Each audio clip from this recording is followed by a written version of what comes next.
Oh, you know what I love? Sports. Love sports. Sports. When it comes to Texas A&M. Where are you getting this information? Let me tell you. Welcome to TexAgs. It's here. It's time. There's always a buzz in the air when you hit this moment. He is a guy that has gotten better and better and better. He's just got that dog in him. We will develop men. We will graduate players, and we will win championships on the field. I think of him as this hawk. Before long, he's going to be swooping in on those quarterbacks. And they embody what the school is about. It's about getting into hard situations and getting ourselves out. It's about working hard. It's about doing amazing things. And this is a real program. It's not fake. This is a real place. And if you want to be really good at football, this is a really good place to be. You know, if I'm betting on anybody, it's the Aggies.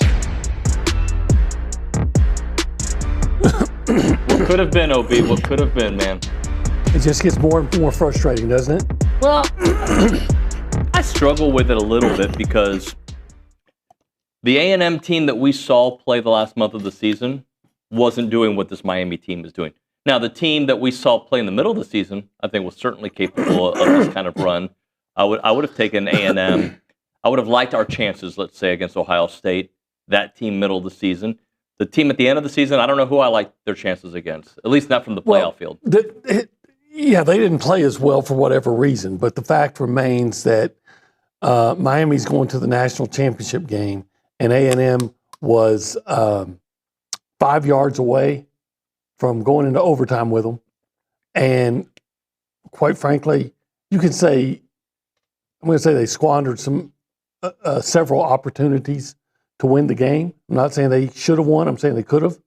And Miami had something to do with it. But you're in a position to actually win the game. So I think all year long we talked about, we said that A&M was a legitimate national championship contender.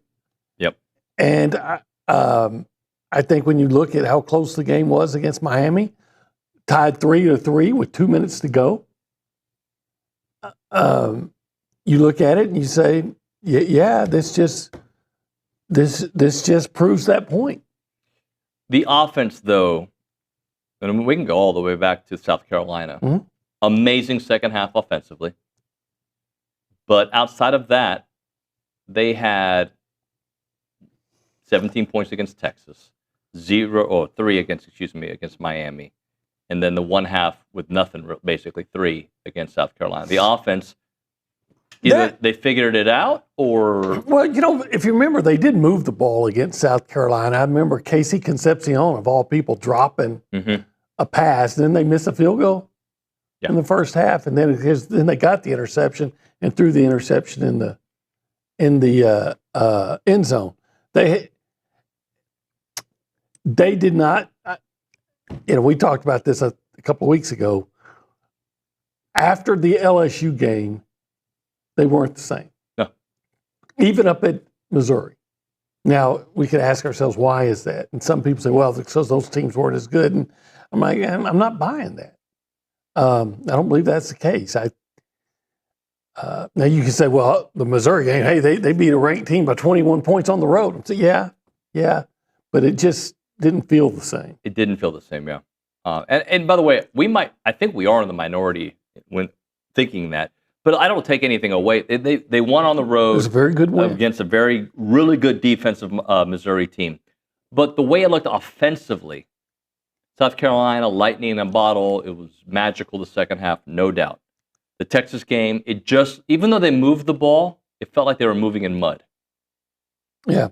And in the Miami game, I felt like their best offense was on 3rd and long and Marcel scrambling for a first down. Yes. It was, and but despite all those things, you had opportunities. Let's not forget they completed a 59-yard pass and had first.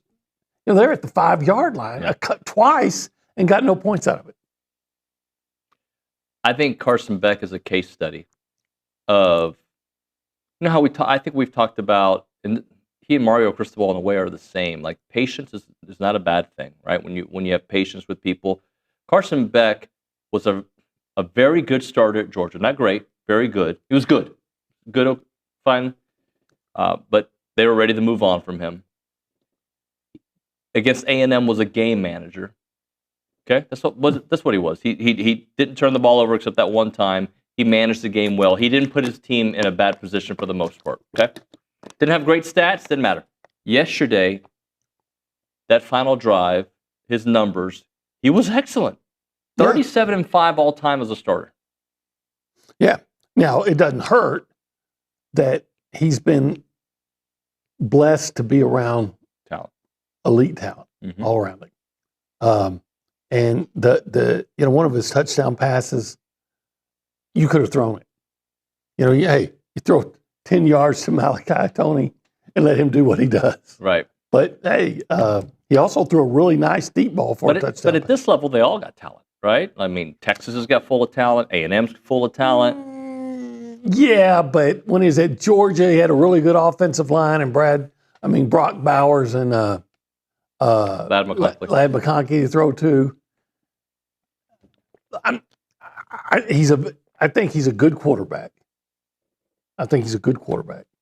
And like anybody, who's in the, he's excellent with good players around him, and he was not as good at Georgia when the talent around him wasn't as good. And maybe you can say that about everybody.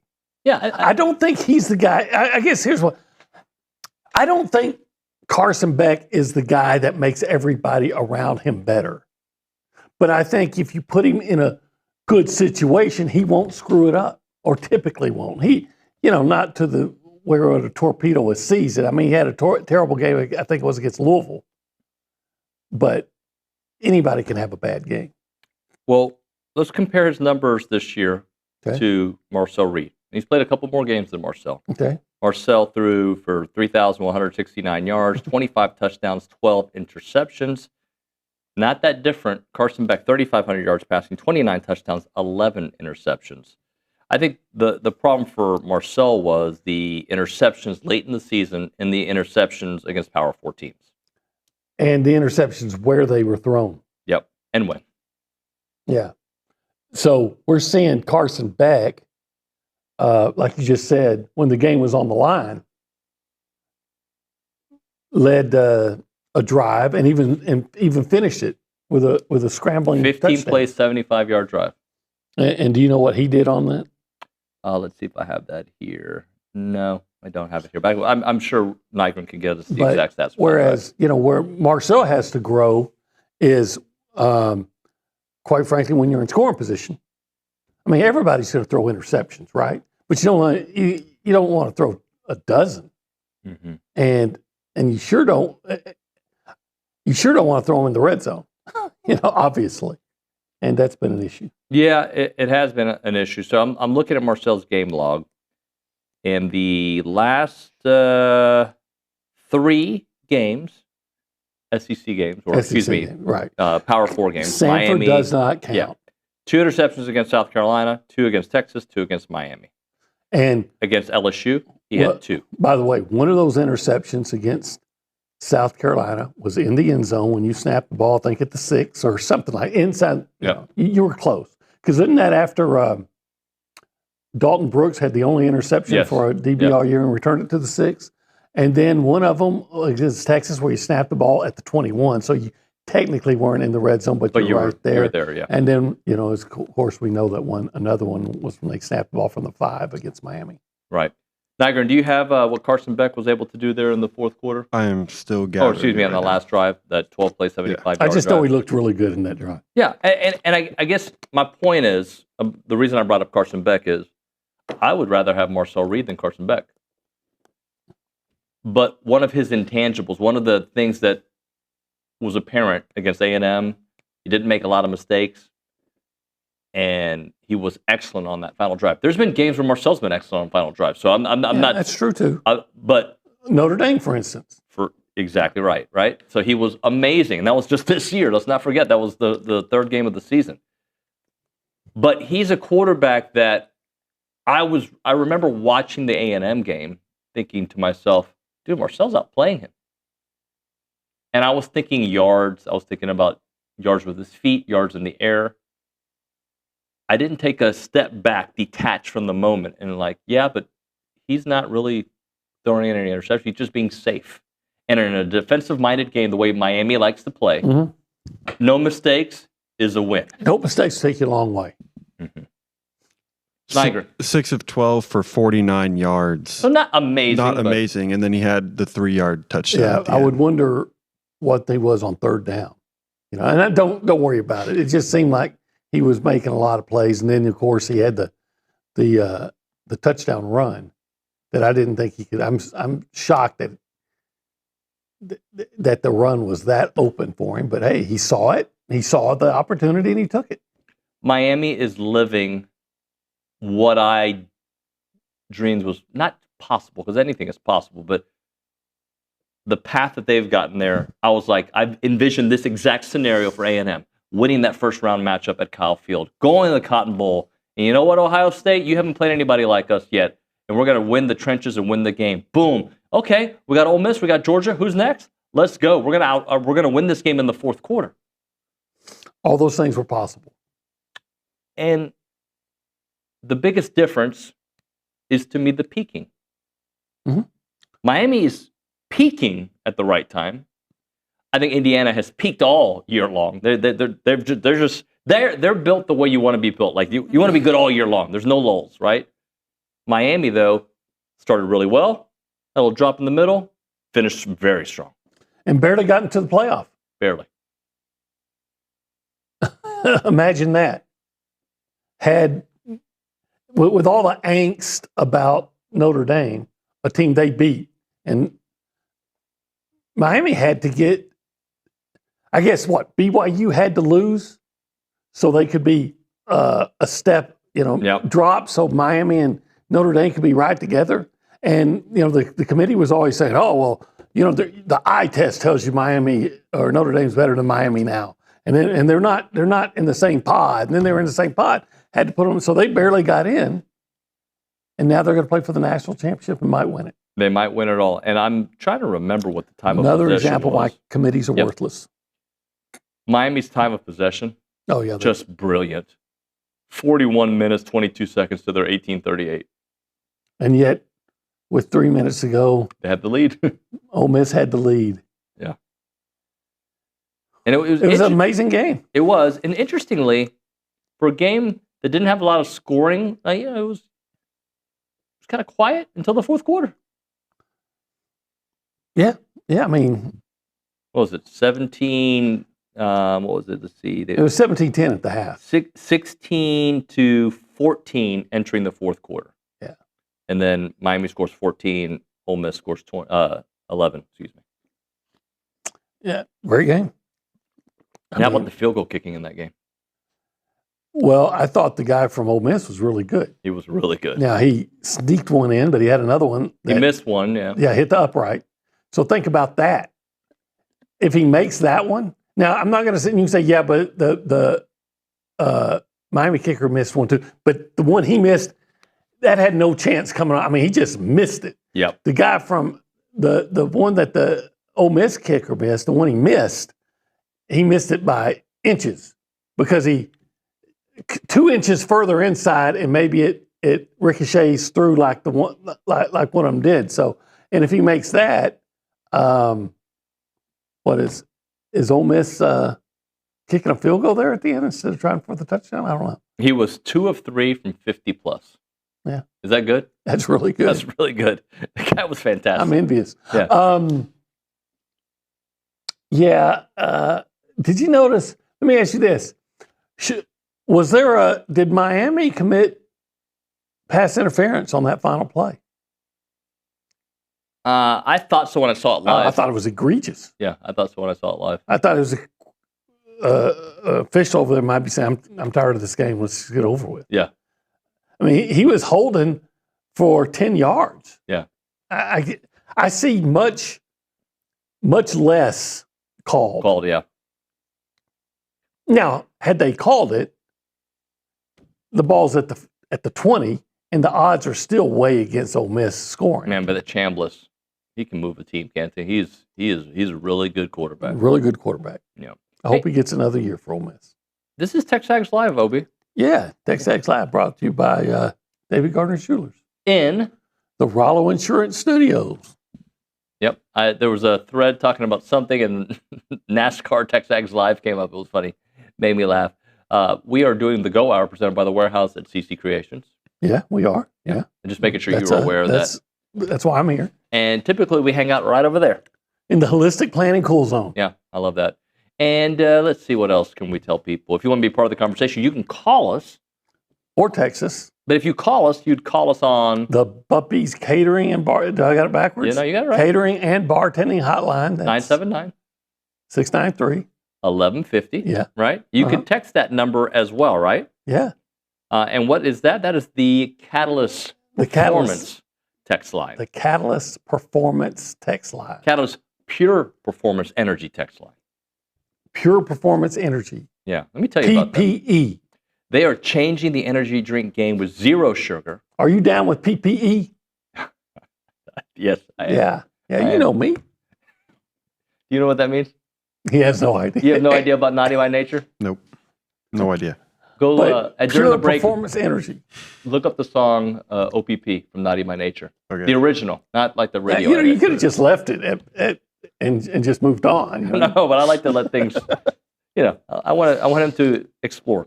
They're changing the energy drink game with zero sugar, no artificial anything, natural nootropics for pure energy, pure focus, and pure UOB. Find them at a store near you or at drinkcatalyst.com. We go around the room. We go left to right. We go behind the glass. We say hi to the director of the year, Nick Savage. Howdy, good morning, y'all. Hey. It's only been 9 days, so I'll take that. Yeah, y'all touched on it briefly, but the entire time watching that game, and now that we know Miami is playing for the national championship, all I could think of is, man, that committee got it wrong with the seeding there. And again, up to the last ranking of the season, they were out. They were out of the 12-team playoff, and like you described earlier, OB, they just, now they're comparable, and Miami has a head-to-head, so they're in. But that good for them. I mean, that defense is legit. Ruben Bain's really good, and props to Carson Beck. We didn't have him high on the list, I guess, going into the playoff, but he's proven he can do what he needs to do to win a game, and I think tonight Indiana probably will get it done, and it'll be Indiana and Miami in the championship. Yeah. Eric on the YouTube page says, Nuño and OB, I think Marcel played better with tempo against South Carolina, fourth quarter against Notre Dame, Miami fourth quarter, USC bowl game, etc. Thoughts? Yeah. It seems so. And so maybe that's something to really contemplate in the offseason and maybe change the offense around a little bit. Yeah. But I know that Elko wants to play ball control, establish the run, but maybe you hybrid it. You mix it up a little bit. Well, we'll see. I wonder what Holman Wiggins thinks. Yeah. Let's go to the angry elephant news. In Social Center, Reese Nygren, you've already spoken, but you've got yourself Catalyst. I do have my Catalyst. That was just on accident, right? No, I grab one typically every morning because I'm super tired. Well, you didn't know the text line. Oh no, I had no idea the text line was. Yeah, you can feel that pure performance energy emanating from Reese Nygren. Nygren was a catalyst of his intern class back in the day. He was, which is why he's still here. Back in the day, a year ago. Yeah, in June. That pure performance. That pure performance and energy. Well, 697 days. A lot can happen in that time. That's how long it was in between SEC road wins for Joni Taylor and the women's basketball team. Smokes. Until they defeated the Florida Gators in Gainesville 74-66 last night. Fatmata Jenna dropped 22 points and Nicera Pryor scored 18 of her own as the duo combined for 23 of the Aggies' 25 second half points in their victory. Next up for the Maroon and White is a tough one as number 7 Vanderbilt comes to Reed Arena on Sunday with tip-off set for 2 p.m. Happy for Joni. This has been it's been a really good start to the season for them. I know they've had a couple of heartbreaks. They had that collapse in the Hawaii previous. The one right before too. Yeah, they've had 2 collapses this year. But just so that's how close they are to having a back-to-back SEC win. Mm-hmm. So, but you know what? That says a lot, though. You had that collapse where they had, like 1 point in the second half or 1 point in the fourth quarter? Yeah. And you come back and win a road game like they did. That says something. Niagara, what else? Mike Elko and Texas A&M football landed Tennessee transfer cornerback Ricky Gibson III. That was early yesterday. Gibson is the 13th incoming transfer for the Aggies and comes to College Station having only played 19 snaps in the 2025 season, but in his 2024 breakout season, the 6', 185-pound corner racked up 32 tackles, 2 of those for a loss, and 5 passes deflected for the Tennessee Volunteers. That team made the playoffs, only to lose to then eventual national champion Ohio State. I'm excited about that pickup. I am too. I think you got to do everything you can to bolster the secondary. Maybe you can find some guys that can get interceptions. That's the next step. Remember, last year we had a bunch of needs that A&M had to identify and go after. They did a very good job of that. That's up, one of the top 2 or 3 things on the list, right? So Gibson Ricks, Brooks, and I can't even say the kid from Colorado's name yet. The transfer. Tafiq. And what's his last name? It's Bard. Byard, isn't it? Byard. See? Byard. Yeah, Byard. So Byard and Brooks. Look, that's Ricks, why Nick hesitated Gibson, answering. He's like, and then, I think it's Bard. Who's going to be the nickelback? Yeah. Look at that list, though, man. I know I was reading some chatter on the site of some people want this 5-star Grand Slam. Cassius Howell became a 5-star Grand Slam. Mario Craver, who came in with a lot of props, didn't come in with people did not expect the kind of year that he ended up having. I would even say Casey Concepcion exceeded my expectations for him. Yeah, well, who knew that he was going to be, an All-American? Right. Right. So I thought he'd be really good. Really good. I knew he'd be really good. But yeah, he probably, it's safe to say, he exceeded expectations, as did Nate Bogacher. Yep. As did some others. Let's hit a break. Let's do. Let's talk about barbecue. You went with Quinn yesterday, right? I did. Quinn, Irma. So it was slash, all right, good luck to your final semester, happy birthday, all those kind of things wrap up into one goodbye? Well, we'd already done the happy birthday part, but it was definitely, it's final semester. Mom and Dad are going to miss you. Hey, we want to send you off. Make sure you have a good meal, and he's been wanting to go, and Irma never passes up an opportunity to go. Yeah. So we went, and it was magnificent. Now, Quinn being very much like David, the workout guy that he is, he got turkey. Yeah. And, broccoli as well? No, he didn't get broccoli. All he got was the turkey, and raved about how good it was, and couldn't finish it all. So he took some home back to Baton Rouge with him. I, of course, got the sampler. So I got some of the turkey, but I also got some of those ribs, and that jalapeno cheese sausage is amazing. And of course, the brisket.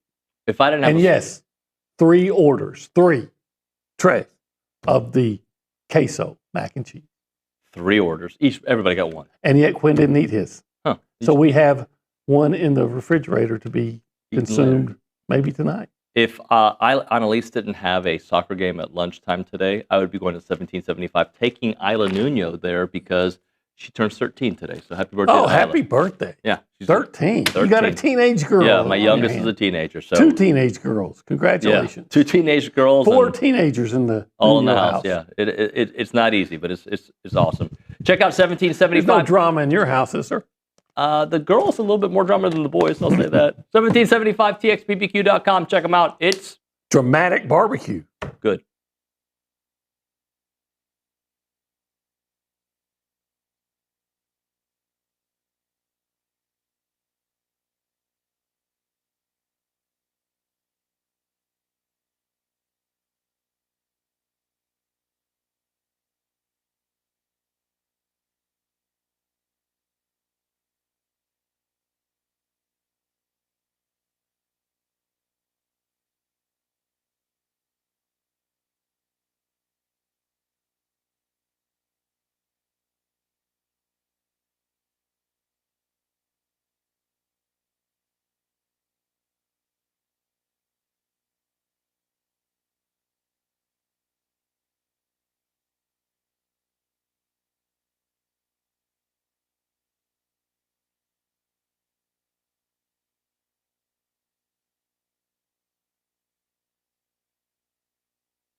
Welcome back in. TexAgs Live, presented by David, Gardner's Jewelers, Rollo Insurance Studio, Go Hour, presented by The Warehouse at CC Creations.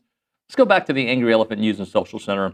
And I know we got a couple text messages in this morning, Reese, and some probably some messages on the YouTube page and TexAgs Premium Chat. What do you have?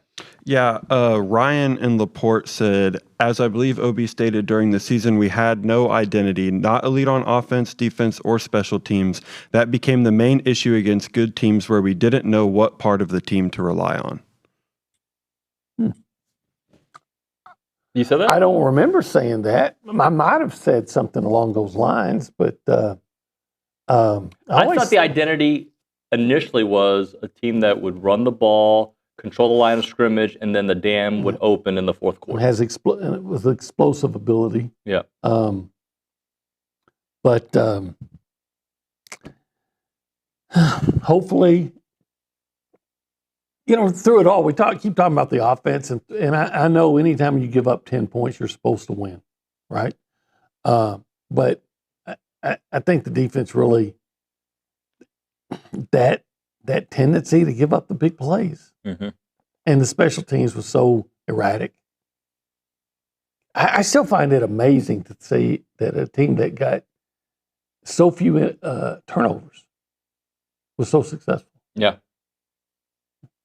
Yeah, you're right. But anything else, Mr. Nigro?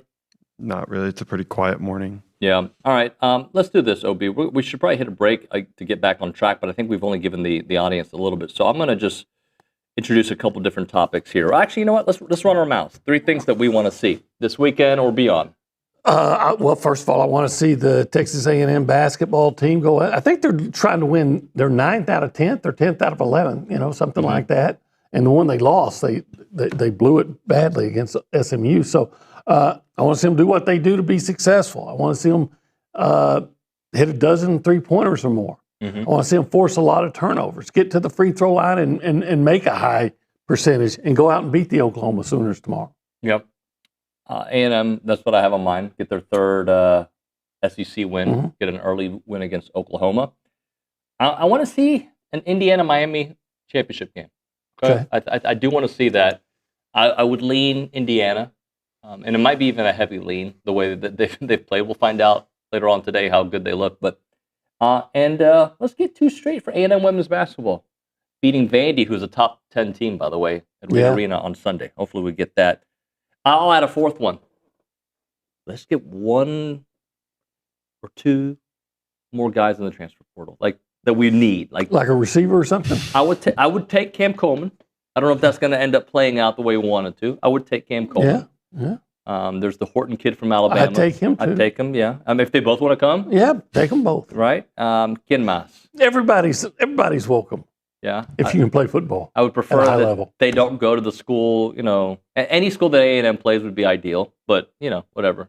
Or any school that A&M fans don't like, which is pretty much everybody, but A&M. Is there a school that A&M fans universally agree on? In a positive way? Yeah, you know what? We don't really mind them.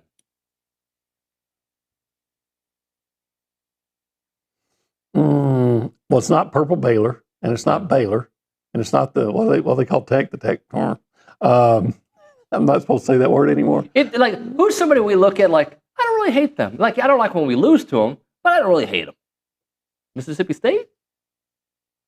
It's Cowboys. Yeah. I don't know. It just seems to me that A&M hates everybody. Everybody hates everybody, right? Yeah, they do. South Carolina? Everybody, all the Aggies love the South Carolina coach, especially at halftime. Okay, let me ask this question. This is actual real, not because it's Miami, but how do A&M fans feel about Miami? Don't like them.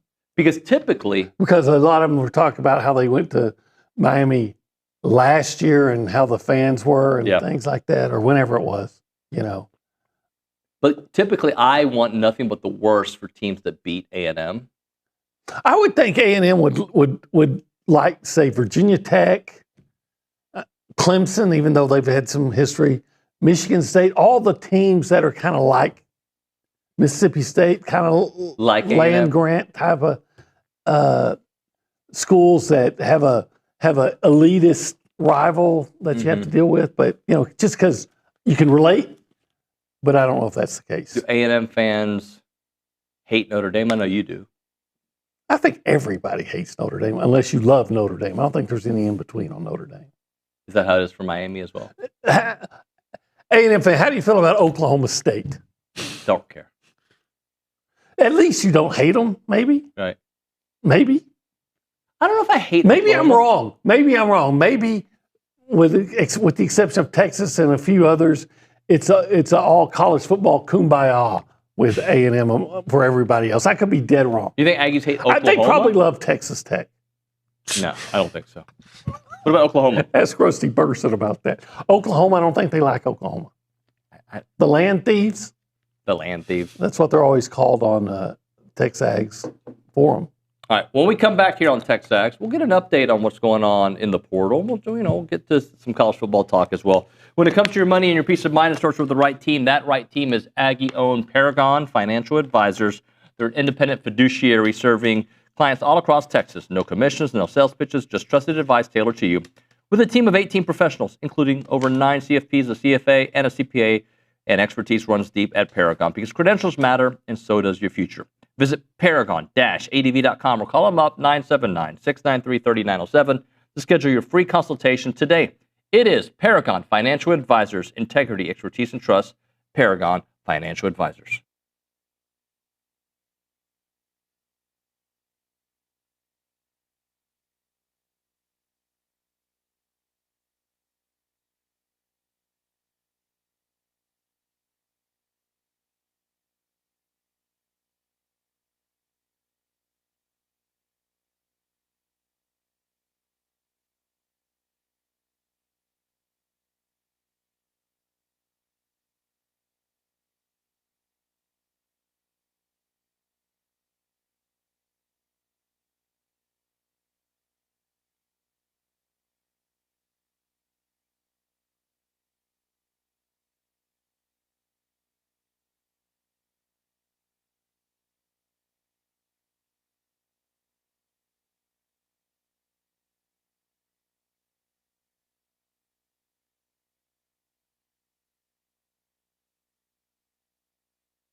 That song was the first video ever played on MTV. Yeah, that's right. Is MTV still a thing? They just don't play music videos anymore. Not what it was when I thought I heard something that they were like shutting the door. No, that wasn't real. That was fake? Yeah. God, everything is fake. You got duped.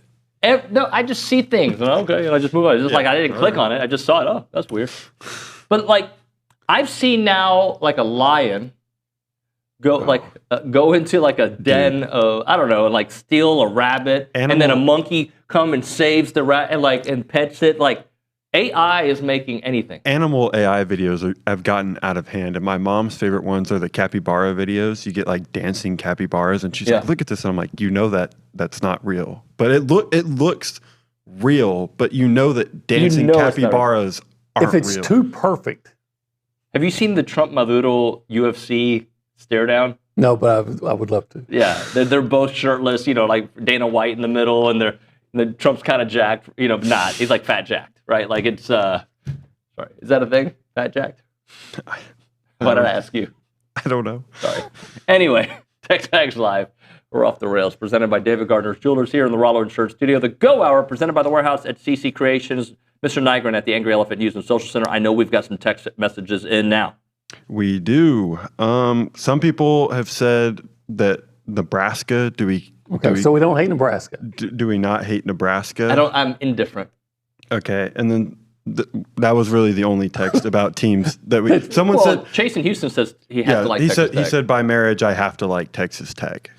So you have some people like that who are married to people from rival schools. You know what?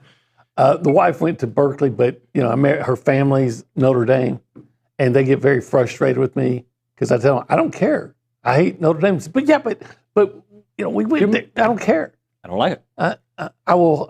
I will hope your team loses in perpetuity. You've never rooted for Notre Dame to win a game, or rarely, but it has to be against a team I hate even more. All right. Question for the Obeaster: who are your three most hated programs? Probably right off the top of my head, Texas. Now, it wasn't that way. I grew up. Three most Texas, Notre Dame, and it kind of depends on the year, but it's going to be either Oklahoma or Oklahoma or Alabama. Or Alabama, okay. I have to admit, I found myself rooting for Alabama when they played Oklahoma.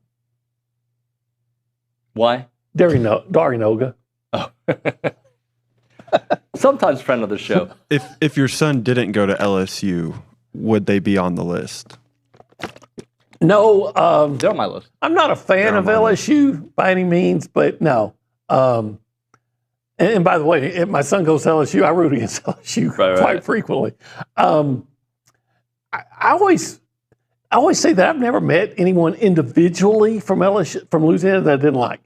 Individually. Now put them in a group, and it's like crap. Right. Because if you spread it around, it can be very useful. But you put it all in one lump together, and it's disgusting. But, like Orgeron, I thought he was fun. Yeah. I don't hate LSU the way I hate Texas. Okay, but that's also almost 50 years of just hating a program, right? But see, you've married to Texas, right? Yeah. My wife is a Longhorn.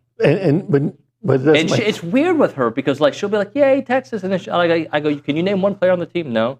I go, "Who pays the bills?" Texas A&M. Okay, who are you rooting for? Texas A&M. Well, it's like a weird that's thing. Just smart. She, she probably owns more maroon than she does orange, and I'm sure there's some Longhorn out there saying, upset about it. But she spent a lot of her time here in this community. We've lived here twice.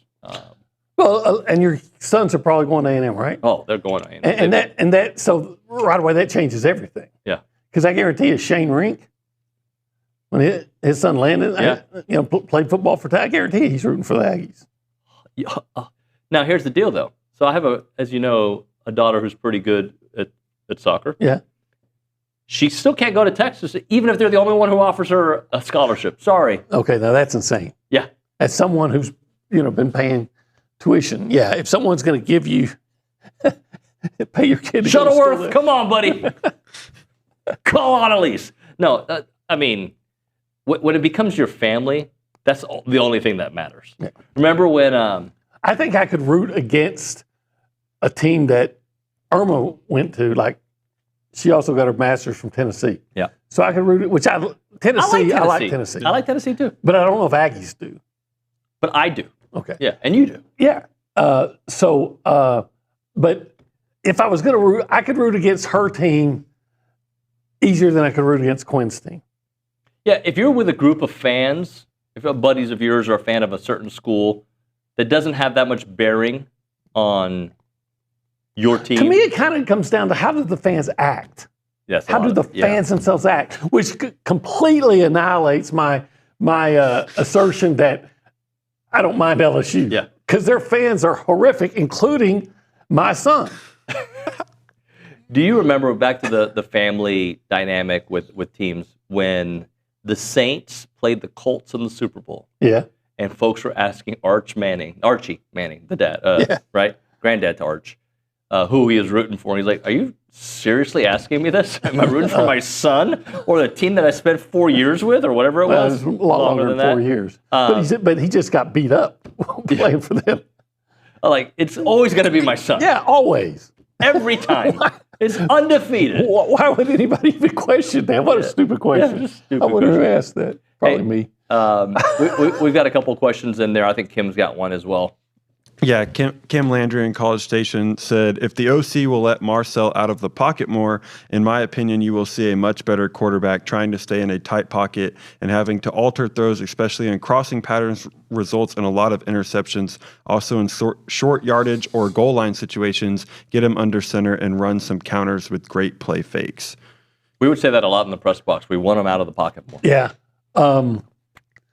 I do. But you know, a lot of times when he has time to just set himself, his feet and everything, and then he becomes very accurate. Mm-hmm.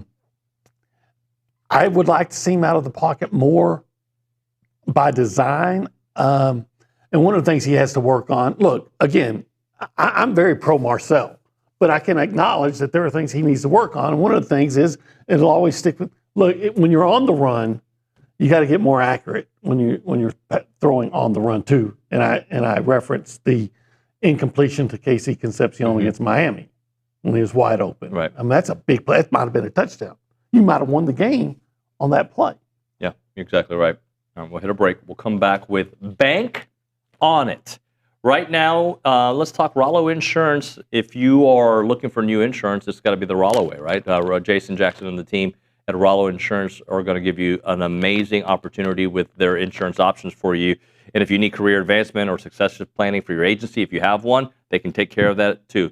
They can take care of so many different things for you at Rollo Insurance. That's why they're the insurance provider that I've been using since I moved here. I didn't know about Rollo until I started listening to Gabe and Olin talk about it. I was like, all right, I'm going to check them out. When I moved here, met with Jason and the team, and we switched over. Morgan's our guy. He's been fantastic. Rollo Insurance is the way to do it. And they got 60 offices in the great state of Texas, but their headquarters is right here in College Station on Highway 6. Call them up, 888-44-ROLLO. That's 888-44-ROLLO, or go to rolloinsurance.com. That's rolloinsurance.com.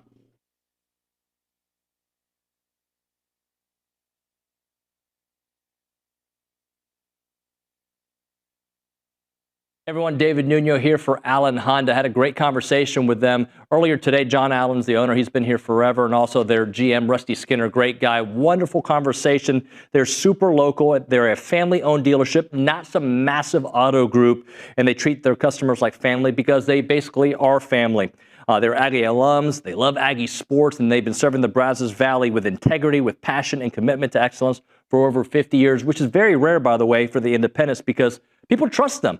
And that's why they've been doing it for such a long time. Whether you're looking to buy, lease, or service your vehicle, you can count on them for transparent, no-pressure experience that puts your needs first. And I can attest to it. Had a great conversation about my own situation with them.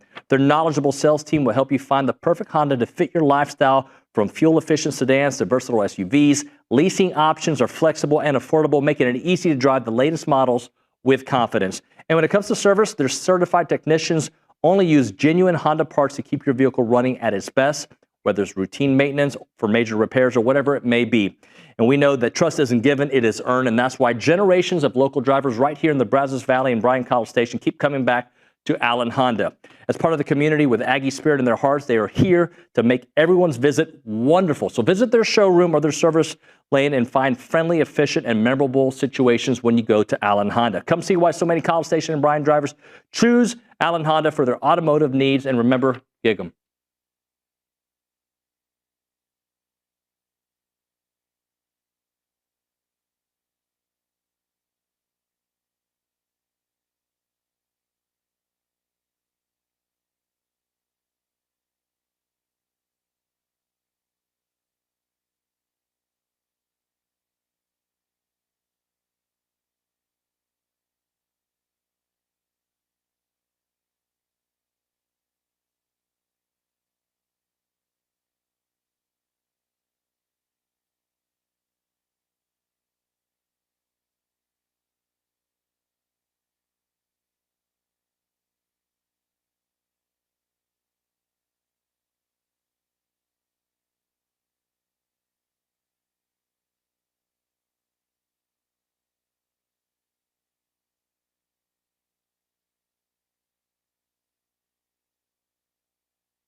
I can see Olin back in the day dancing to this song at the club, at the disco. The YMCA? Yeah.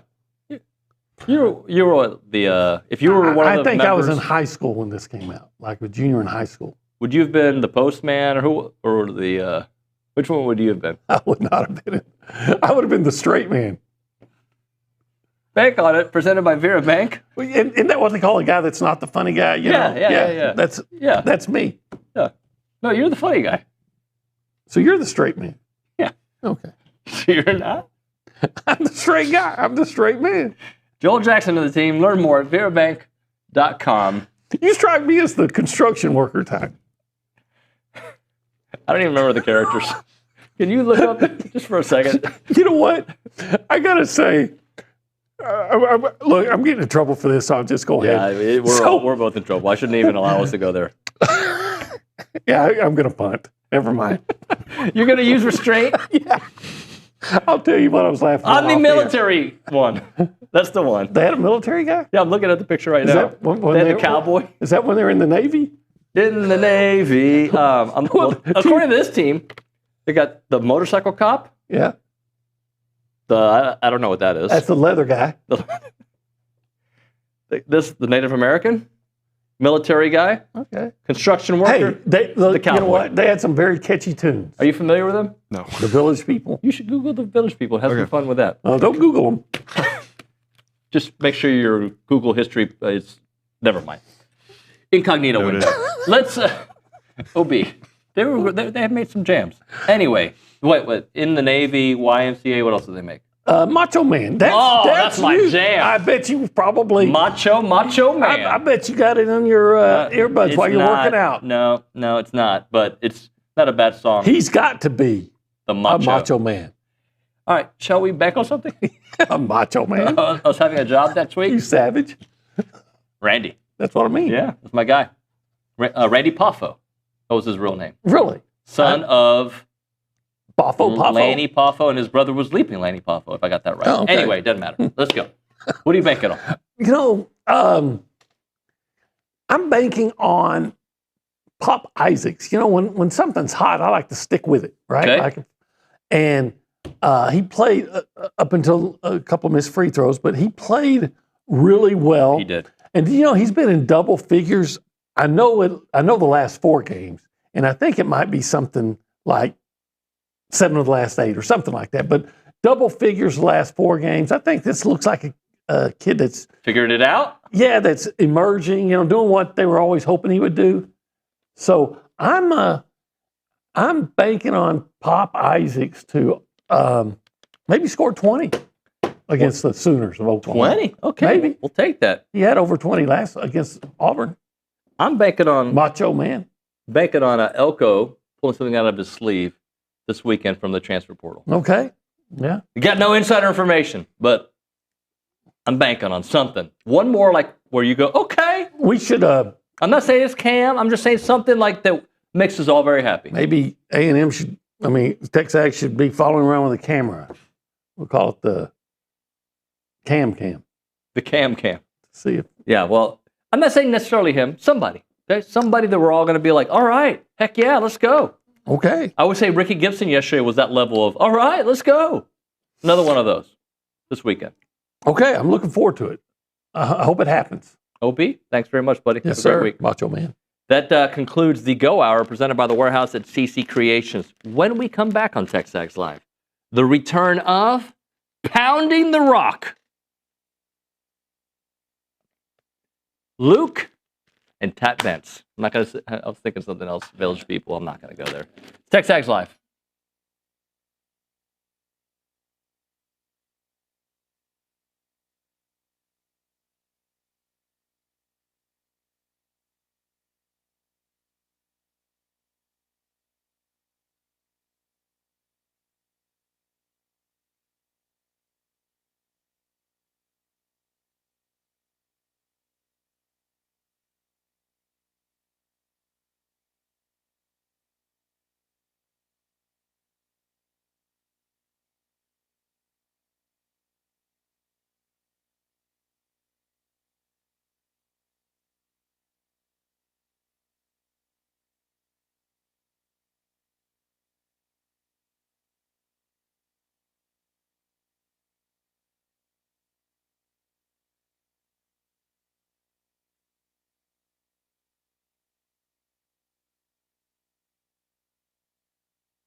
Time for a little Pound in the Rock. TexAgs Live, presented by David Gardner's Jewelers, Rollo Insurance Studio. Luke, Evangelist, Tap Bentz here in the studio. Gentlemen, what is up?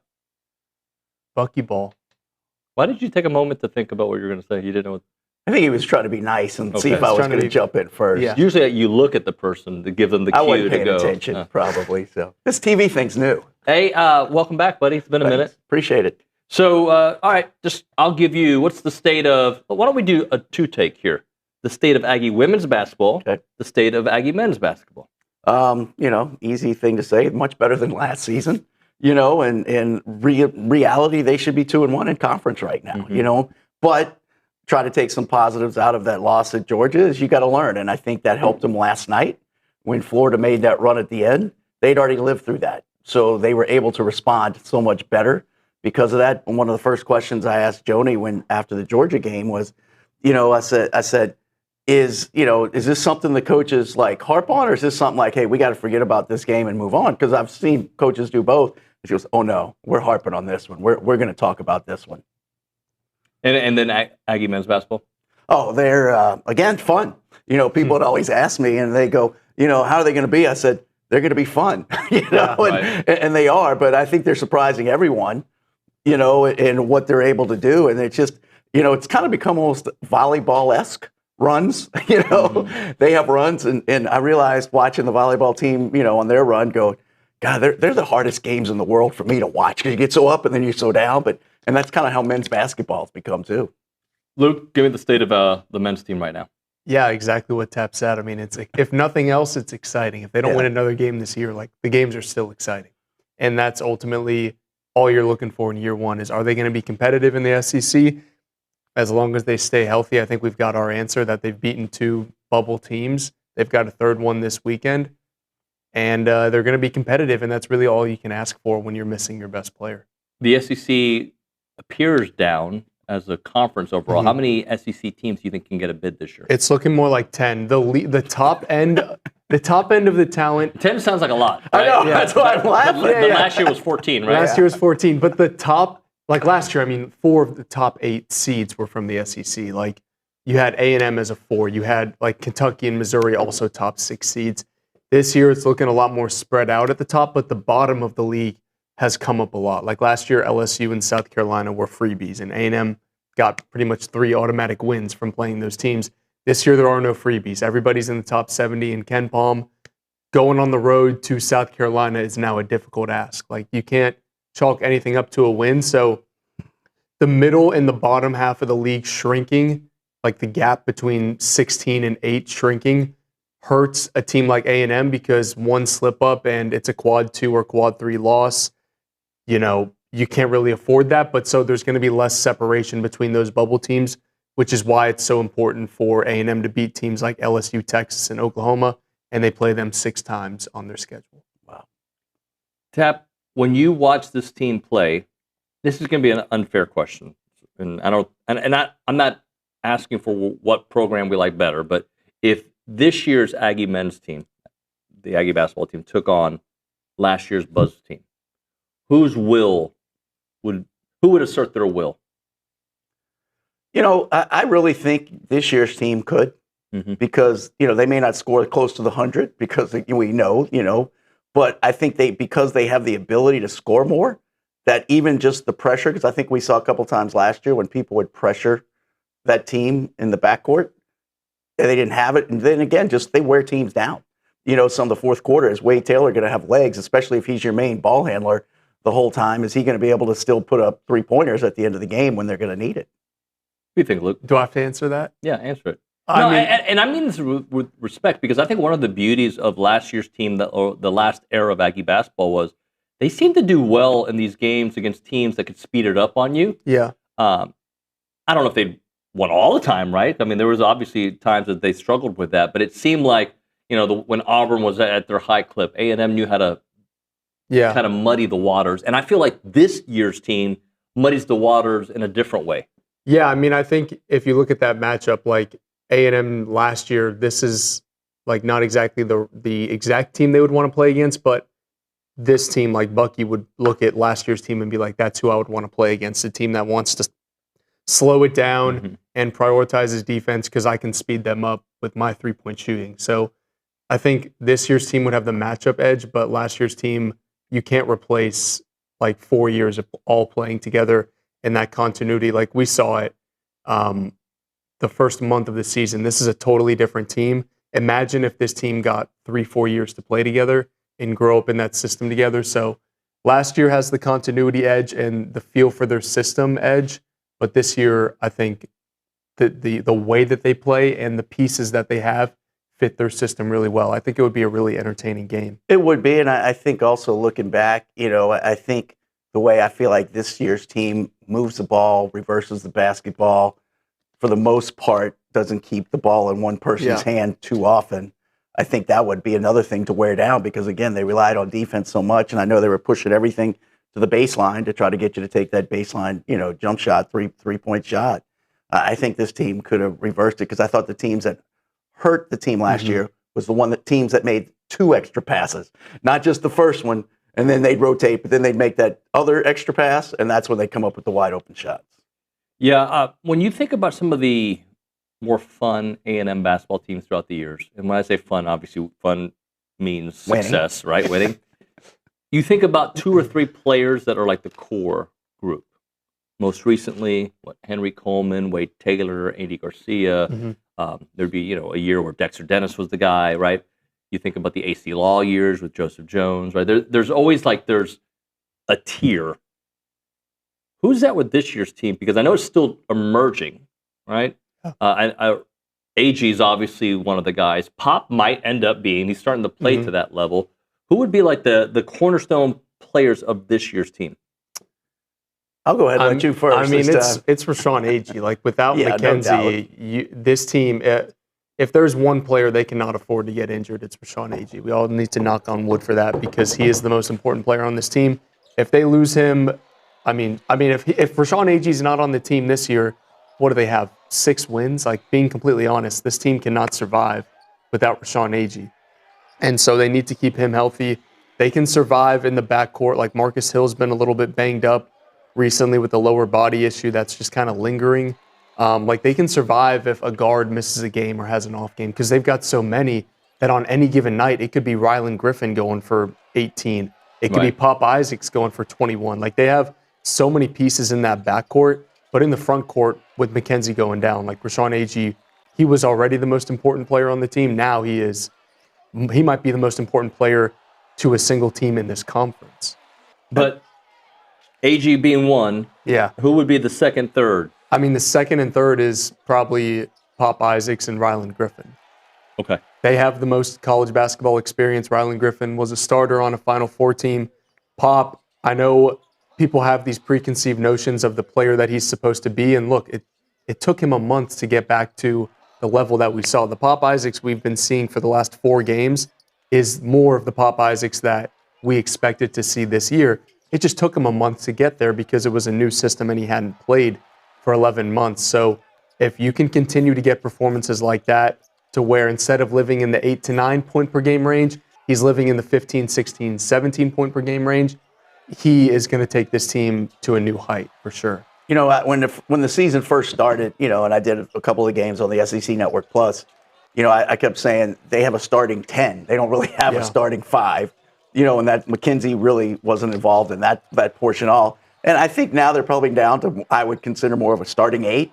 But again, getting those 3, and to me, Pop has, because again, I kept hearing Pop, Pop, Pop, and then I'd watch him, and I just go, this system may not fit him. Yeah. But I think he's done a good job, and the coaches too, of getting him to where he understands his role. And everybody has now understanding their role with this team. Because I thought Marcus Hill early on carried him. I didn't know he had that lower injury because I thought he has struggled these last couple of ball games, and so that makes me feel better. But I think probably those 3 and Rylan Griffin. First time we went to go interview Bucky, he's in the gym just shooting. I mean, just by himself. Him and a manager shooting. He's in his pajamas. Bucky even made fun of him. Look, he's in his pajamas shooting. But then he just kept saying, the other things he's doing, like he's become a great defender. He has, yeah. And he's getting his hands on more balls and making more opportunities for the rest of his team, that he's really become almost the all-around guy. But those 3, I'd have to agree with you at this point. Yeah, I don't think they beat Auburn or LSU without Rylan Griffin's defense. Like I don't know how many steals he's got in the last 2 games, but it might be 5 or 6. He's been really crucial for them on the press, and you expect that. That's a veteran player who played in a system like this before, so it is not surprising that he's starting to elevate his game. It hasn't been with the scoring, right? He can go for 18 or 19, but it's been more living in the 7 to 9 range, but his rebounding, his assist numbers, and his steals are all up. And you know, and Bucky said system fit him at Alabama. Yeah. Then he went to Kansas where the system didn't fit him. So he had to relearn how to play this way also. It just took time. So if Pop is that guy that's getting you closer to 15, 16, let's just cap it at 16 for right now. How does that change the way we look at the win total for the year? If we know you're going to get that kind of production from him, does it change it at all? I mean, it definitely changes. The thing with Pop, this separator is when can he give you that 30-point game, that 25-point game? Against Auburn, it was that 21-point game where I don't want to say he single-handedly wins you a game, but it's one thing to make that extended run. It's another to push it to when A&M got that double-digit lead. And Pop had a 9-0 run by himself. Like, he can change the game in a minute. Mm-hmm. Ruben Dominguez can do the exact same thing. It's when are you going to get that A++ performance from him to where, I don't know, you go on the road and beat a Tennessee team you probably have no chance of beating, but because Pop gives you that A++ performance, he can be a game changer. Now, we didn't mention Dominguez as one of the 3 core players. 3A. But he on any given night can be 1A, 1B, 1C, right? Yeah. I think he's also got to look for his shot. I think there's times he's on the floor. A little hesitant? Yeah, or somebody will be just like between this close. And, but he showed the other night, you want to get up on me, I'm still going to get up over you and knock the ball down. But I think he still wants looking for that wide open shot early on. And, but I think he's getting, again, it's all about roles. And, to me, that's what you do best. Pop, you do other things well too, dribble, penetrate, kick out, but don't always feel like you have to be the one to finish. And so I think the more they all learn the system and understand how better it is and the assist and how much more important it is to share the basketball, this team just keeps getting better and better. Yeah. What about Jakari Lane? I know, Luke, you and I touched on him a little bit. I see things about him that I really like. I know he's got to be more efficient, but what do we like from what we've seen from him? What do we not? You got it. I like the fact you don't know if he's playing a great game or a bad game. And I like point guards like that. They have that same stoic face. They're going to go out there and just do what they have to do and lead this team. And so sometimes being a leader is just almost, not that he's not emotional, but you know what, hey, it's like a cornerback. I just messed up. I got to come back and make this next play too. And so I like that. But, I thought someone coming from North Alabama, and then you bring your point guard or guard basically from Samford with you. Yet, Josh Holloway, I thought was doing very well early, but I haven't seen a whole lot of him lately either. And that's, I think, because of Jakari. Yeah, Jakari has certainly had a tough transition going from mid-major basketball to the SEC, but he's just a winner. Like the Pitt game down the stretch, I believe he had 4 points, 2 assists, 2 steals in those final 4 minutes. And then against Auburn, he was all over the place with season-high 17 points. But he got 4 offensive rebounds. A&M had to steal possessions and had to find second chances somewhere. And when the shortest player on the team gives you 7 rebounds and 4 offensive rebounds, he just finds ways to make winning plays. And that's ultimately what this team needs. I know you called Auburn a bubble team, but over the last 5 years, they've been almost unbeatable at home. Yeah. So what could that win do, especially the kind of win that it was for this year's team? That's a confidence booster to the highest degree. Like Bucky told me, this team has never been more bought in than they are right now. You can feel it in that locker room. It's one thing to go down and face adversity, and it in the Oklahoma State and the UCF game, they kind of just, they didn't really believe they could come back. They didn't really believe in the system. Now I feel like the LSU game, the Auburn game has showed us that they believe in that system. Like Bucky's saying, they're down 16 in the huddle and nobody bats an eye. They truly believe they can make that up in a minute and a half, and they have the pieces to do it. And Aggie's saying the same thing. They are really connected right now. And you wonder what losing a game after you worked so hard to get it back would do for this team. I truly think if Keyshawn Murphy gets that shot off, that is like a back-breaking, season-changing loss. Like, I don't know how you recover from that, where you're up 8 with a minute left, and then you go on to lose. You surrender what would have been an 11-0 run to lose that game. Like, that might have been the straw that breaks the camel's back. And like, I don't know if they win 3 more games the rest of the year. I always look at it. You said they're never more bought in. I still, when you bring this collection, and I think it's going to be more and more every year, players who have different roles on the teams they've come from. But to see the entire bench just, they're bought in, and I think they realize, and there's still that competitor in you that you go, we won, Yeah. But I like to watch the players on the bench during timeouts. Who's the first one coming out? Who's this?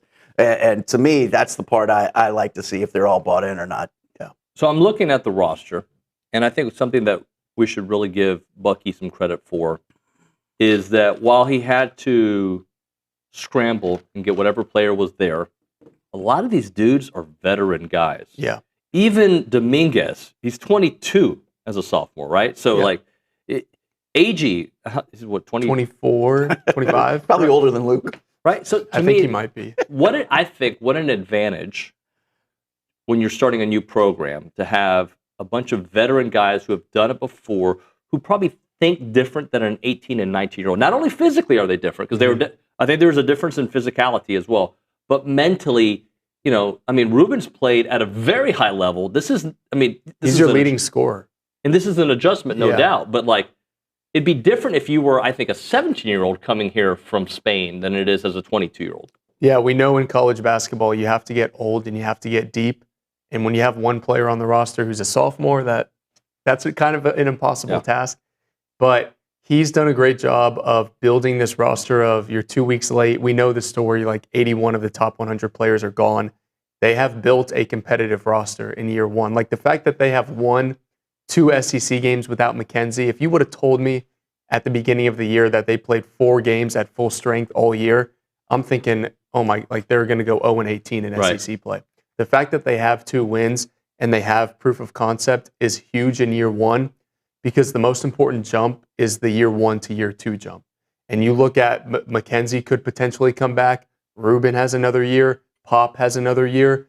They have pieces on this roster to build around and to where this staff can recruit at a fair pace. They don't have to work from 2 weeks behind like they did last year. So, and also they're not going to fill as many holes. Exactly. I'm excited to see what this roster can look like next year, when Bucky knows exactly what he wants to do with this system, knows exactly what he has coming back. I think if they're able to convince McKenzie to come back for 1 more year, you saw the talent that flooded once they got him.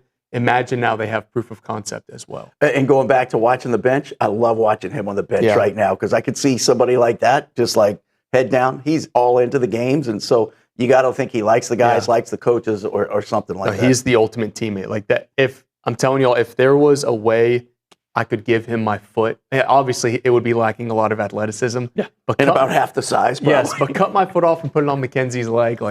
There is not a player that deserves to play on this team more than him. He has been so bought in. He's so process oriented. I hate that you never got to see the McKenzie that we saw over the summer of this. You saw it in practice. He's the best player on the team by far. And it sucks that he was playing injured, but he's a warrior and willing to do whatever it took for this team. And I really hope that A&M fans get to see him at full strength next year. Tap, I want to close out with kind of an extension of what we just talked about the veterans on this team. It also worries me of some of how important these players are to this year's team. Sure. They're going to be moving on. I'm just going to read you some of the seniors. Aggie's a senior. Clemens is a senior. Clemens has 1 more year. Okay, he does. Okay. Ali Diba, another one. Federico. These are all and again, these are guys, Rylan Griffin, Marcus Hill. These are all guys, Jakari Lane, all guys who have a lot of experience, short window here, but so important to this year's team. Yeah, they are. And one of the things when Luke was talking, I was like, so what is moving forward the average number of transfers successful teams will want to bring in every year? Is it 4 or 5? Certainly not 12. But to me, you look at it, if you can keep that core that we talked about, and get McKenzie back, it'll be a whole lot easier to sell. But now you're not selling Bucky's not going to have to sell. Look at what we did at Samford. Yeah. This is what we do at Texas A&M and the SEC. And as we started out this thing, this is fun. So yeah, you may not be playing 35 minutes, but you can get as much production in the limited with smaller minutes. Gentlemen, thank you very much. That was fun. It's first of many for this year, and hopefully a memorable season. Thank you very much. Yep. Thanks, David. All right, when we come back here on TexAgs Live, we'll read a couple text messages before the voice of the Aggies, Andrew Monaco, joins us here. We'll chit-chat with Andrew, find out everything. He was at the women's basketball game yesterday. He was at Auburn. He's been all over the place, so we're looking forward to talking to him. When it comes to preserving your farm and your ranch's legacy, it's not about capturing pretty pictures of your land. It's about keeping those stories alive for the next generation and the generation after that. And that's what Heritage Films' new Farm and Ranch Films understands, because transferring the values you built your operation onto the generations that are going to inherit it are so important. Chance McClain and his team have been doing this for a long time. They tell people stories. They tell family ranch stories. They tell family business stories. And they want to make sure that those stories are held for the next generation and the generation after that, so you understand exactly what your family is all about. Farm and Ranch Films captures the wisdom your grandkids are going to need. Visit them at yourheritagefilm.com and click on the Farm and Ranch portion of the website, or call them up 713-893-8341, 713-893-8341 to preserve not just your story, but your family's foundation.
And we are back here on TexAgs Live. We are presented by David Gardner's Jewelers, Rollo Insurance Studio. You caught that? Yep. That was not fun. No. Let's go to the Angry Elephant News and Social Center. Nygren, tell me something good.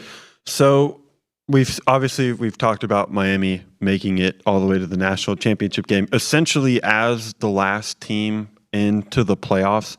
So do you think that basically forces the college football playoff to expand to 16 teams, seeing that the last team that made it into the 12 made it all the way to the national championship? That makes them, I think the first round blowouts might be what forces them. Look, I know it's not cool to say let's expand, but I think they should expand because it has made these. Again, the college football that I grew up before you were born watching, those bowl games all felt like they mattered.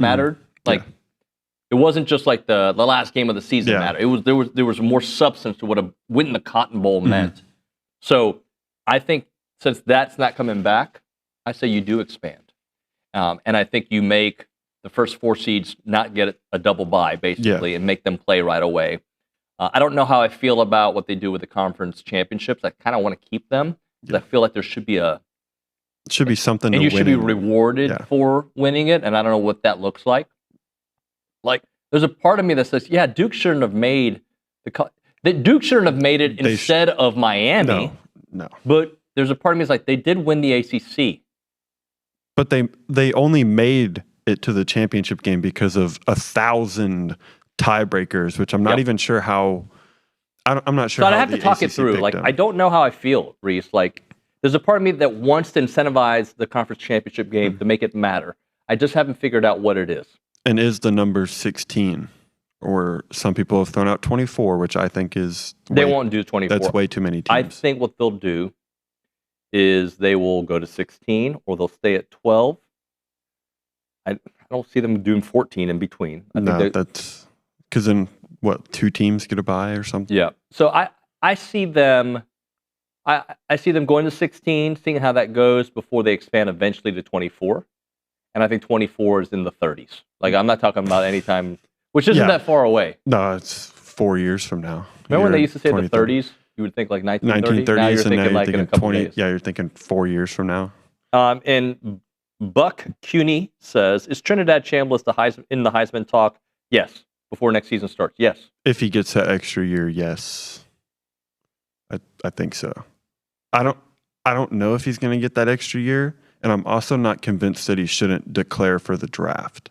Yeah, I mean, his stock is... His stock has never been higher, and the quarterback class coming out this year versus next year is drastically different. Like, we're talking about Ty Simpson as the apparent quarterback number 2. If Dante Moore decides to stay at Oregon, that's a whole nother conversation. And is Chambliss your 4th quarterback taken? He could, if Dante Moore goes, then yeah. If not, then Chambliss is probably your 3rd quarterback off the board that I can think of off the top of my head. I'm sure I'm forgetting somebody, but you have Mendoza, and then Simpson just declared yesterday, and then Chambliss. And like you said, Chambliss's stock has never been higher after the game against Georgia, and even yesterday, that he didn't play a bad game by any stretch of the imagination. So he's filing for another year, and I'm sure he would make a lot of NIL money staying at Ole Miss, endorsement deals, blah, blah, blah. But you're talking about a guy who played at a D2, like telling him that he should stay at college versus go to the NFL. That's a tough thing to tell a kid like that, I feel. And his stock has never been, like, you're not going any higher next year than you are this year because you start to look at the quarterbacks next year, and it's very top heavy. I'm reading this article from him about him, and his lawyer sends to the NCAA that he would suffer irreparable harm if he's not granted the year of waiver. The issue with the case is he's asking for a medical redshirt from his sophomore season when he was at Ferris State. They supplied 91 pages of medical documents that showed he was battling a respiratory issue that, and he hired this lawyer to help him throughout this process. I don't know if he missed any games for that. I'm sure he obviously had to if they're trying to file for a medical. 91 pages of medical documents. That's a lot of pages. That's a novel's worth of medical documents. Well, I mean, if they found a way for Diego Pavia, and I know it was a different situation, obviously, but I feel like the NCAA loses all these rulings for the most part. If you go against the NCAA, you're going to win. It feels like. If Chambliss were given that eligibility, he'd be your 1A for Heisman next year, right? I know Probably. Arch is going to get a lot of the talk. Arch will get a lot of talk.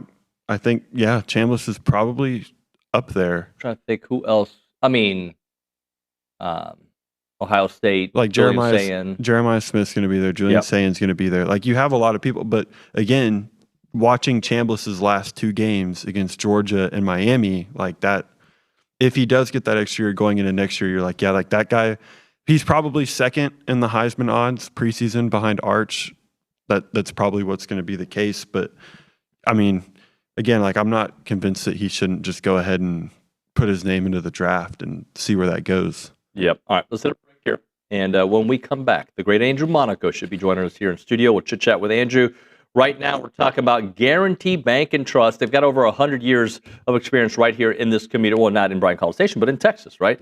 They're one of the most respected community banks out there. And what makes them so awesome, and I say awesome, respected, whatever word you want to use, is that they are a old school style of bank. Now, for people Reese's age, you don't remember what it used to be like, but you would know your banker. You'd walk in there like, "Hey, David, what's up, buddy?" And you guys would chit-chat. That's what it's like at Guarantee Bank and Trust. They are local. They are awesome. They got 3 great locations in the Bryan-College Station community, and they're deeply invested in this region. 33 locations across Texas. You've got one in East Texas to DFW to Houston to Central Texas, and of course, as I mentioned, right here in the BCS. Whether you're in Texas, Guarantee Bank and Trust is going to make local decisions with the people that you know and the people that you trust. They have exceptional relationship-based banking. Whether you're buying a home, running a business, or beginning your financial journey, they are your Aggieland community bank tailored to support people who live here and work here. Make sure you check them out. Brandon Sears is awesome. He's the market president of the area, and they're going to take amazing care of you. And what I want you to do is I want you to call Brandon up yourself or go by and visit him because they're going to take amazing care of you. The website is gnty.com. That is gnty.com. Guarantee Bank and Trust, a division of Glacier Bank, member FDIC, equal housing lender.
TexAgs Live. We're presented by David Gardner's Jewelers Rollo Insurance Studio. Fresh off his trip to Gainesville. What time did you get back last night? 12:30.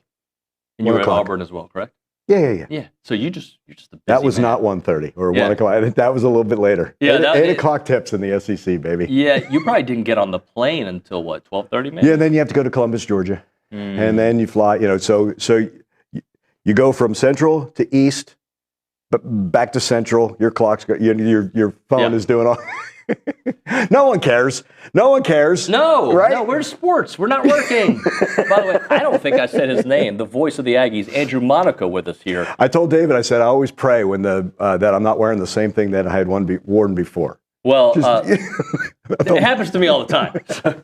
When you do 15 hours of radio a week, it's going to happen, right? It's going to happen. The difference now is I have different hairstyles every once in a while. See, that's the way to do it. Yeah. That's the way to do it. Oh, that's new. Oh, that's old David. No, that was like 3 weeks ago. So I asked Joni Taylor yesterday, I said, Happy New Year to her. I said, is there a time limit to Happy New Year? And she goes, no, it's you say it if you haven't seen somebody. Happy New Year to you. Happy New Year to you. Thank Also, you. is there a time limit to give props on the air for your award, the NSMA Texas Sportscaster Broadcaster of the Year? No. I'll take that anytime. Every time I see you, it's like when you're NFL Pro Football Hall of Famer. You are always a Pro Football. Always. You are always our Sportscaster of the Year. Congratulations on that. Thank you. Very kind of you. Appreciate it.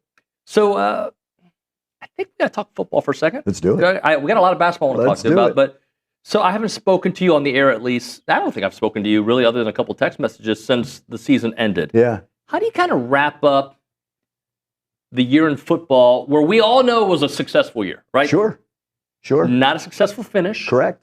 And now we're watching the team that beat A&M go all the way to the championship, almost living the life that I thought A&M might have. Yeah, I thought so too. I only because of the way the team was constructed, and I liked the experience, and I liked what they had going there. And they ran into a team that got hot, right? Mm-hmm. And it goes to the final possession. It's not how we wanted them to play, but that goes to the final possession in that game. No, it is successful, and that's the thing. If you're looking at just the result, you're disappointed in the last two games. But if you're looking at the totality of that season, it's absolutely successful. And what you saw in growth of Marcel Reed is exponential. He's not the same quarterback. And guess what? He's not going to be the same quarterback next year because of Marcel's work ethic. And now, instead of saying he understands what it's like to be QB1, he now takes the next step. He not only has that, okay, what's next? So to me, he's a stock, and you just want to keep on buying because he's not going to settle for, okay, that's not his ceiling. His ceiling is really high, really high.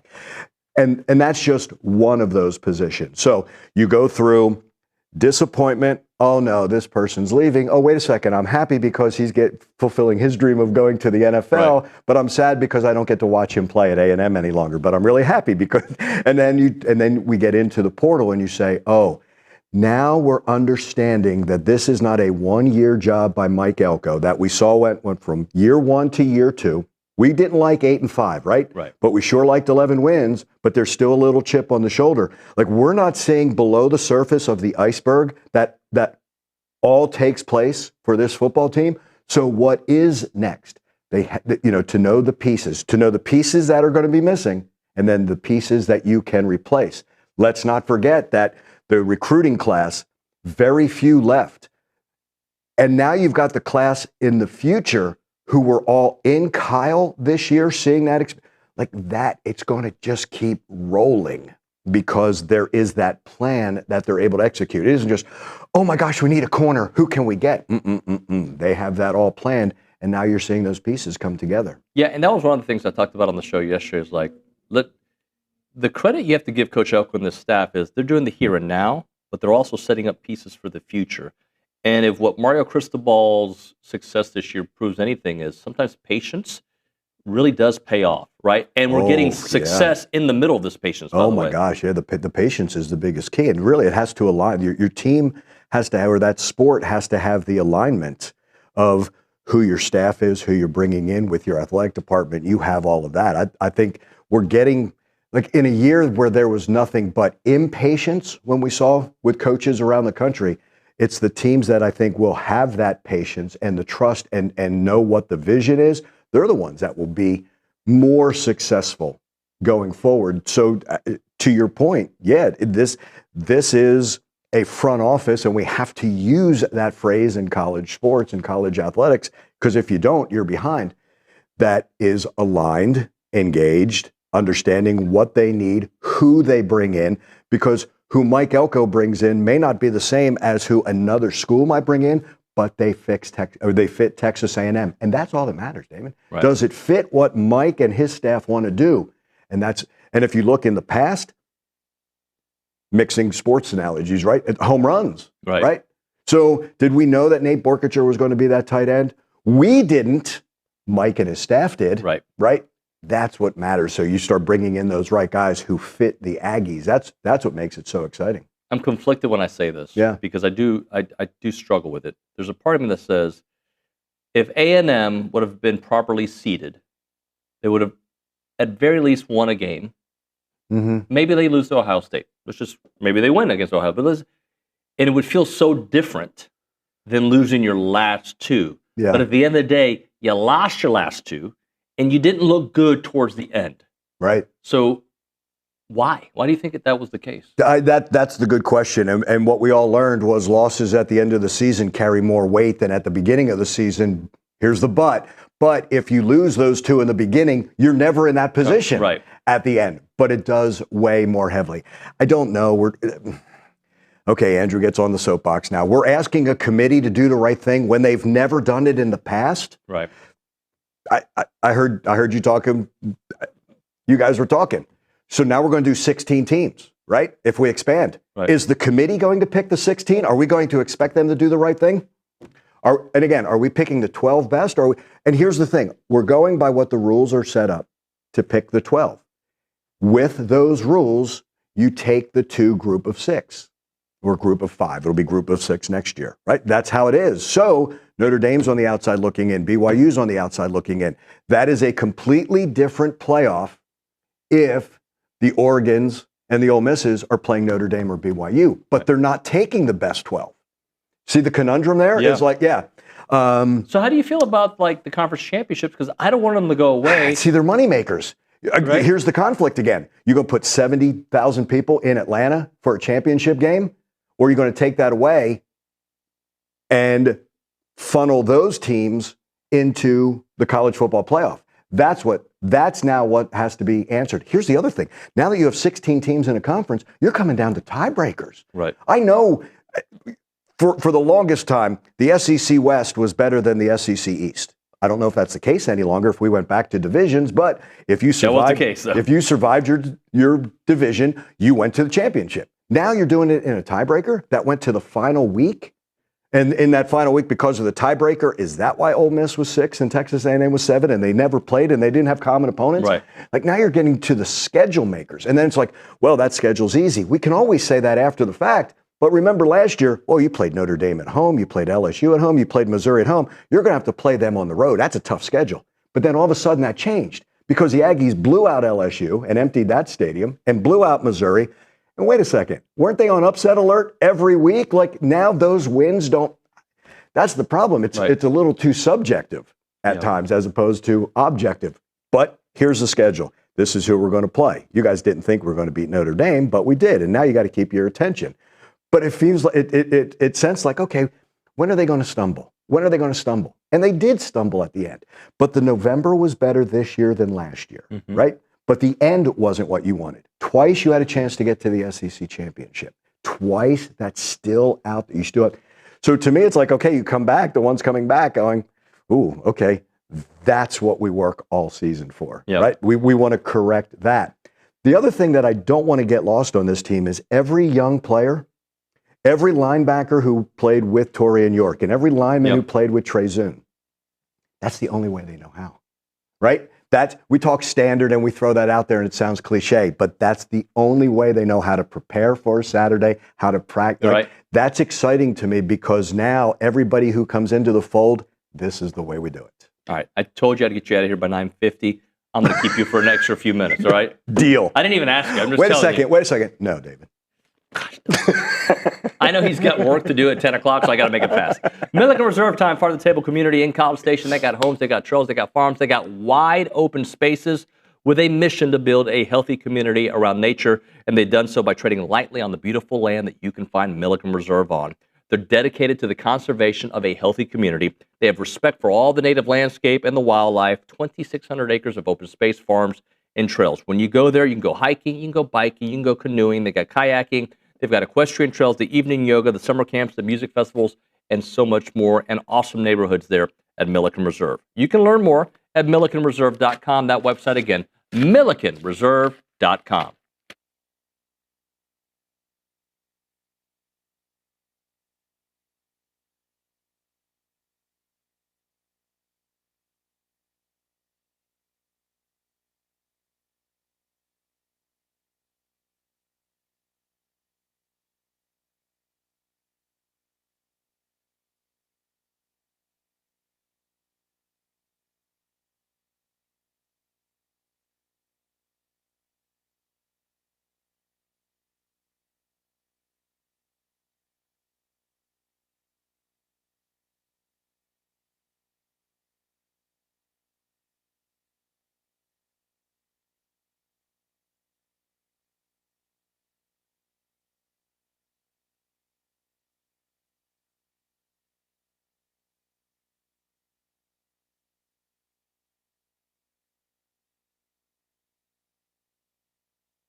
As a reminder, the final segment of the program brought to you by Double Dave's. That's at 10:50. But right now, caller number 12, 979-693-1150. We'll hook you up with your choice of a dozen pepperoni rolls or a large one-topping pizza from Double Dave's.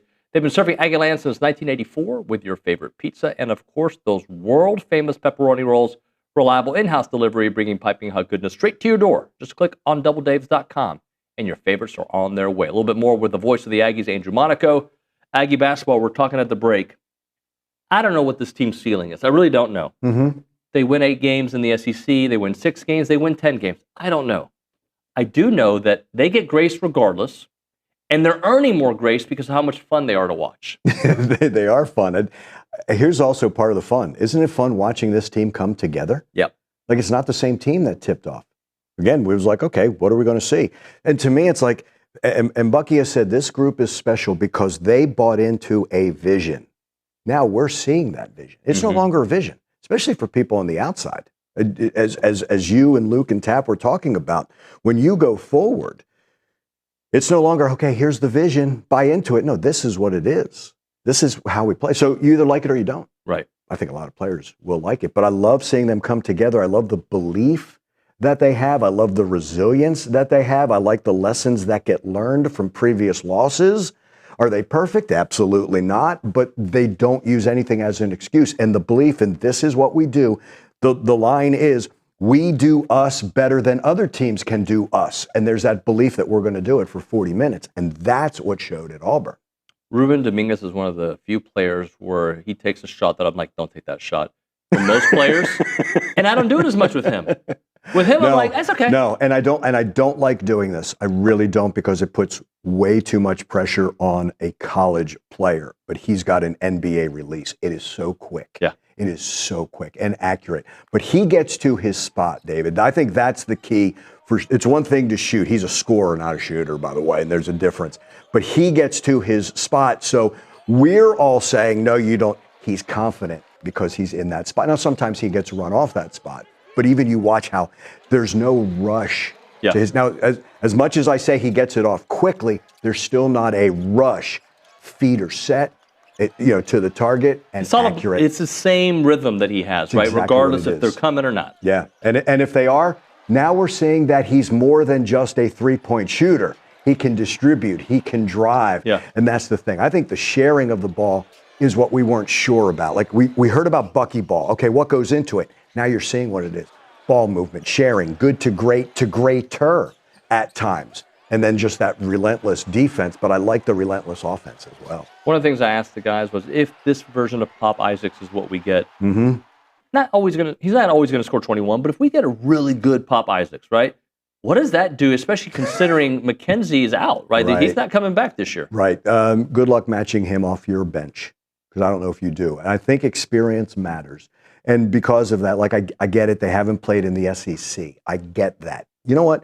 Ja'Kari Lane did play at Auburn, or in Auburn with North Alabama, and wasn't scared. And that's the thing. This team is not scared. Pop's not scared. He's been through this. Right. Marcus Hill has been through this. Rashawn Agee has been through at least the experience, and they've gotten the reps. I know it's in the Big Ten and in other, but they have that, and I think that matters. There's still some figuring out. I get that, but because of that experience that they bring, moment's not too big. Thank you, sir. Absolutely. Happy New Year. Happy New Year to you. When we come back on TexAgs Live, I think we'll have Billy Liucci, with the operative word being, I think. It's TexAgs Live.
And we're back here on TexAgs Live. We are presented by David Gardner's Jewelers, Rollo Insurance Studio. I expect to have Billy on Zoom or on the phone here in a moment, so hopefully we'll get him on the Buppy's Catering and Bartending Hotline. Let's go to the Angry Elephant News and Social Center.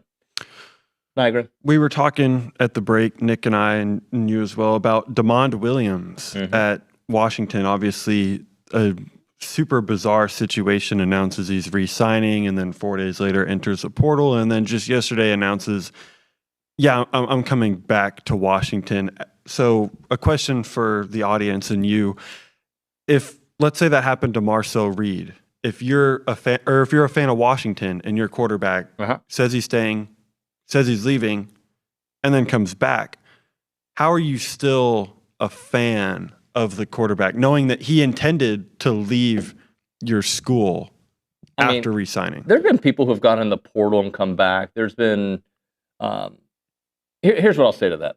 To me, it's all dependent on success. Yeah. Do we like these numbers? I'm looking at what he did last year. He was a pretty good quarterback. He was pretty good. 3,000 yards passing, 25 touchdowns, 8 interceptions. All right. Do I think that they would take him? I do. Do I think they'll accept him as a member of the program? Absolutely, I do. Do I believe that the moment he has a little bit of issues, that those whispers will get loud? I think things tend to die down. Yeah.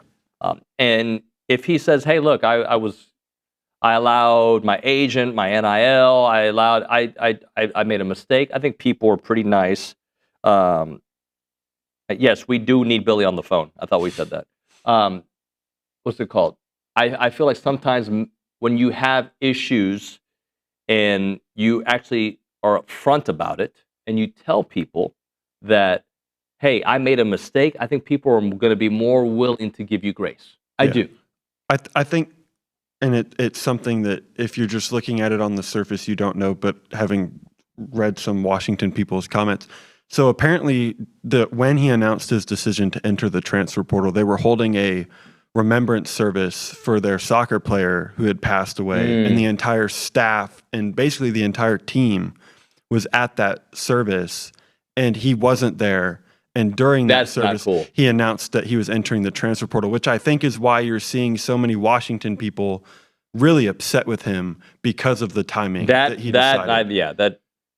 I still think people are going to be more willing to give him grace. Yeah, if he comes back and they win 10 games, I think fans will be like, okay.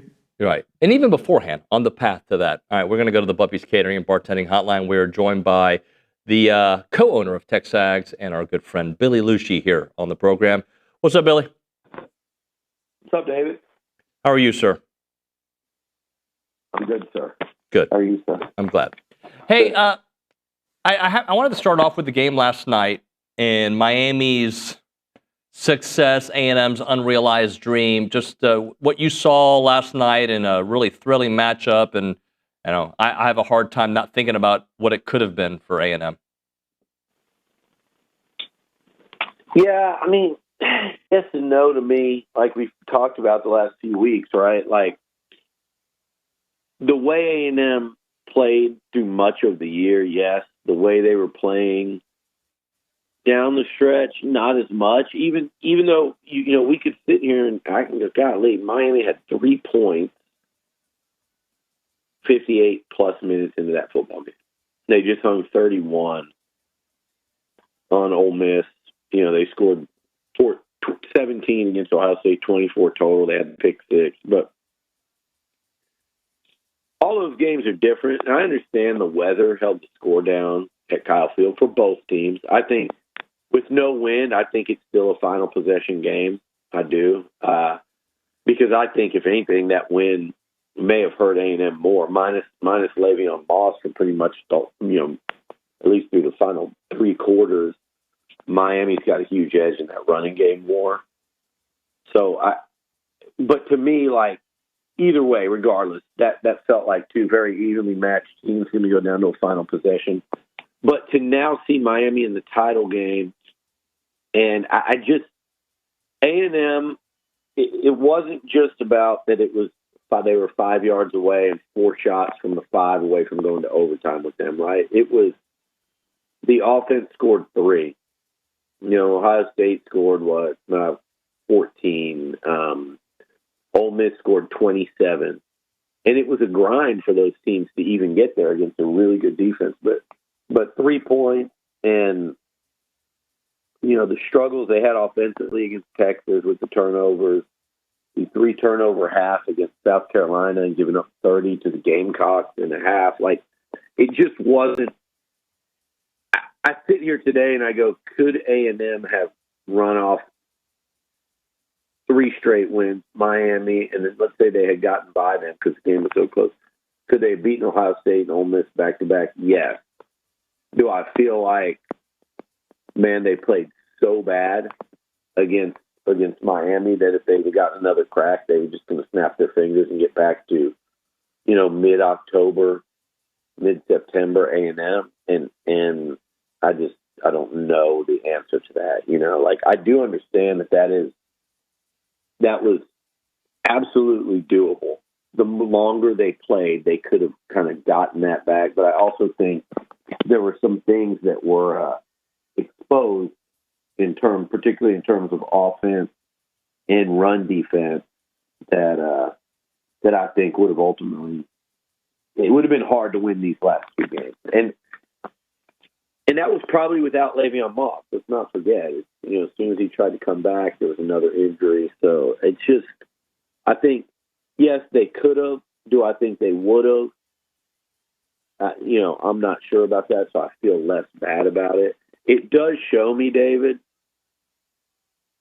I told you, I went and I was on the field watching Ohio State, Miami, and I saw what did Coach Sumlin used to call it, the profile of those teams. And I saw Miami the week before at Kyle Field.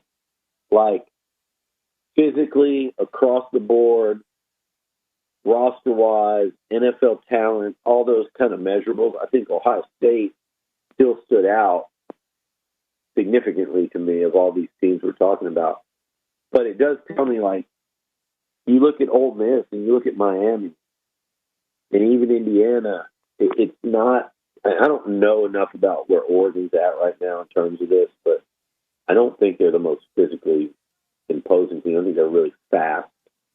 But these teams don't have anything on the Aggies in terms of, it's not like being in the SEC in the early going and looking at Bama and LSU, and then in the later going and looking at Bama and Georgia and going, gosh, you just don't have the horses to do it.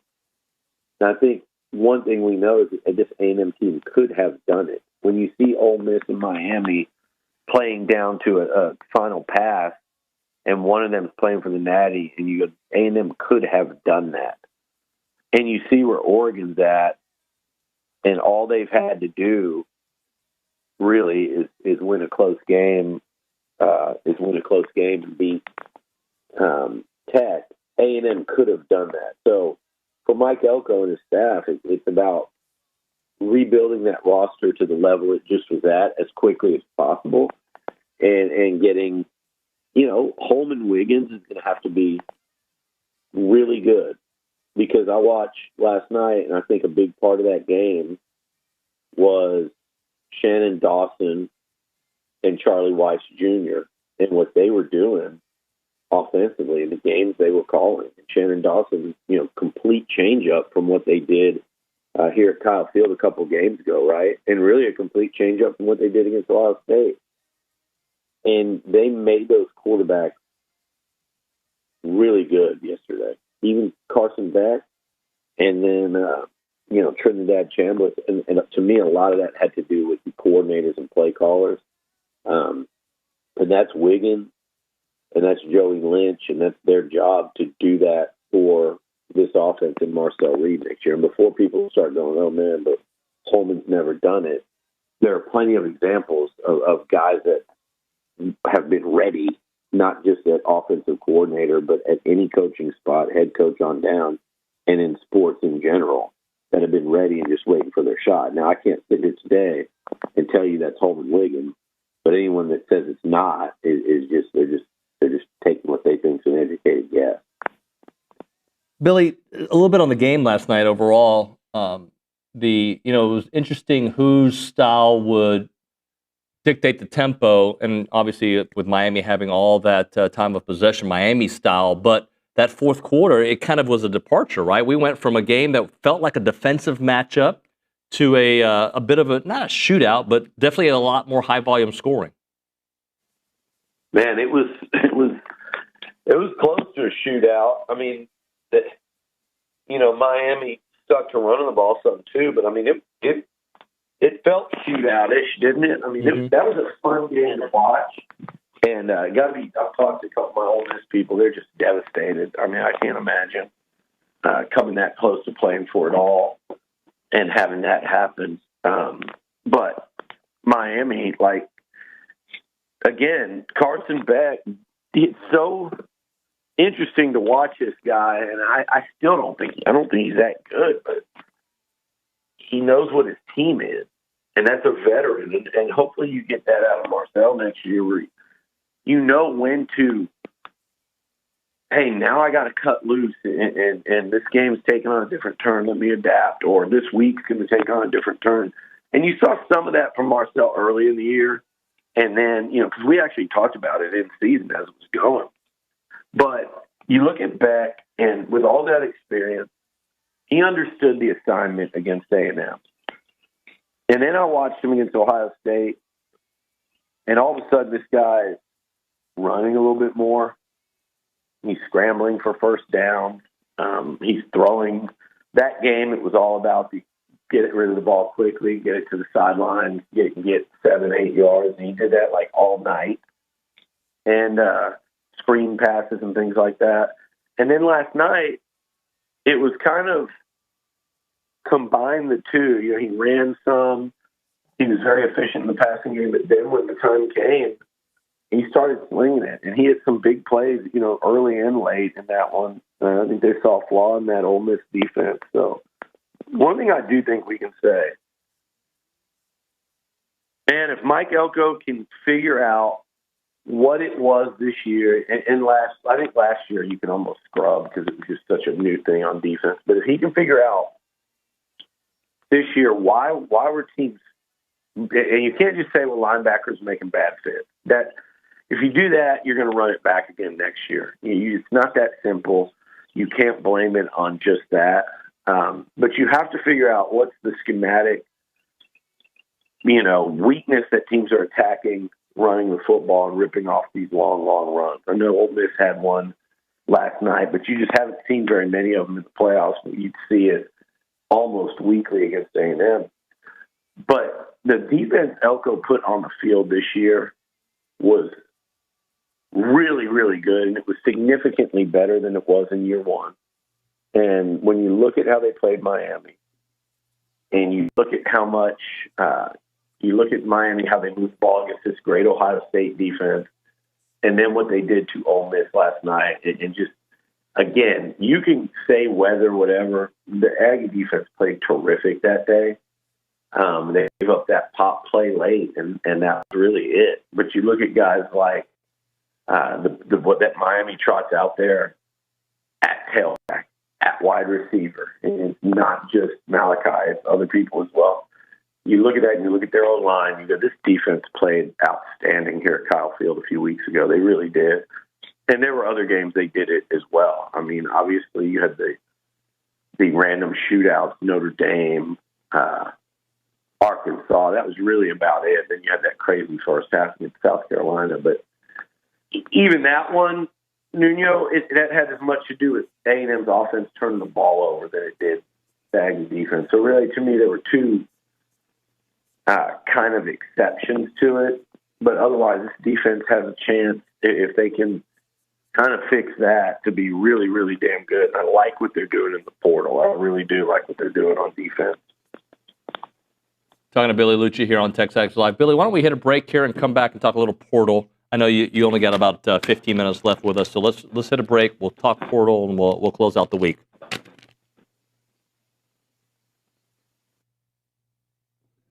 All right, we'll do that. Right now, we'll talk Caldwell Country Chevrolet.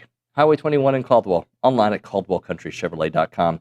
If you're a business owner and you're ready to take your operation to the next level, you should check out Caldwell Country Chevrolet. They can help you find your fleet of vehicles. They've expanded their selection of commercial vehicles to meet your everyday need. Hey, Hilka. And anyway, from service body trucks to heavy-duty flatbeds to medium-duty trucks, they can handle those tough jobs because they've got the muscle for your business demands. And they are a newly designated business elite dealer, which means they understand what it takes to keep your company moving forward. And every commercial vehicle comes with that legendary free oil change for life. Remember, it's about a 15-minute drive. We're talking about the edge of Bryan to the beginnings of Caldwell. A short conversation away, but you'll see the difference when you step on the lot and do business with the great people at Caldwell Country Chevrolet. Highway 21 in Caldwell. Online, CaldwellCountryChevrolet.com.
We're back here on TexAgs Live. We're presented by David Gardner's Jewelers, Rollo Insurance Studio. We go back to the Buppy's Catering and the bartending hotline. That's where Billy Liucci is. Billy, we didn't get to chit-chat, but Ricky Gibson yesterday afternoon committed to Texas A&M. Ricky Gibson III, I should say. This is a really big pickup for A&M. Yeah, it was, and that was a guy that I was kind of insinuating, talking about, that there's a plan at corner. Now, there was a backup plan that I think people would have been excited about too, but not as exciting as Ricky Gibson. I mean, this was a big one. And he, look, you lose Will Lee. Des Ricks is really your guy that was coming back that you feel great about. You know, you look at Ricks as year one as a starter to year two improvement. You can go back to his freshman year at Bama. Like, he's made a significant leap each year. Now he's a veteran starter in the SEC. You need another one of those, period. Like, I know there's a lot of good young talent.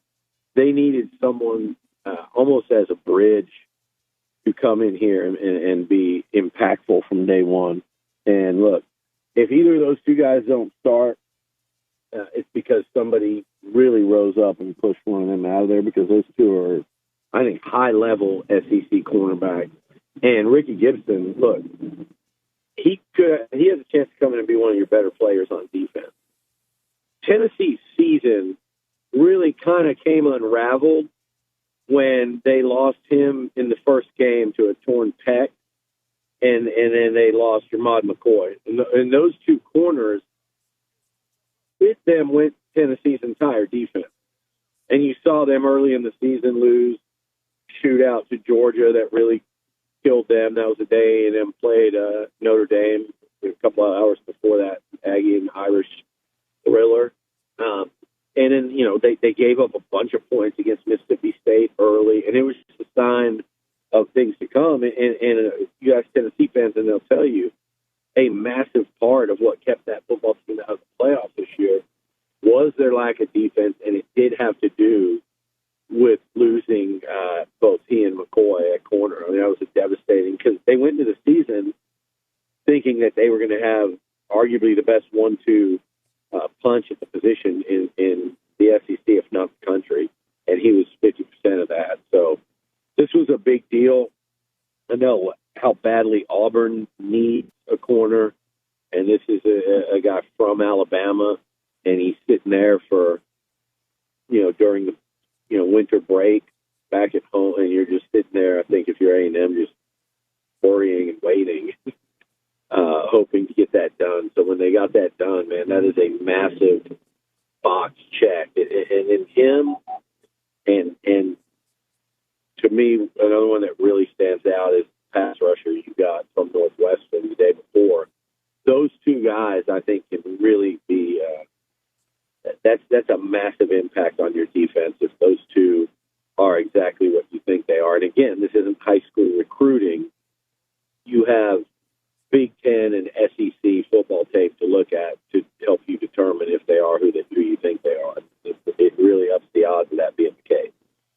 Billy, I said, look, I've tried to leave you and Bronny alone, let you guys work, not trying to like get too much information from you. But I said on the show earlier, I think Coach Oko, even though we're starting to wind down this portal run, because there's only so many spots left, I still feel like he might have something under his sleeve. Is that a possibility? Like, there's still one or two guys out there like that maybe we weren't thinking of, or maybe we just end up getting that.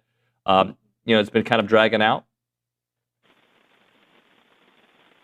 Well, I still think Eno Etta would still be a really significant pull for the defense, because I do think they still need an interior defensive lineman.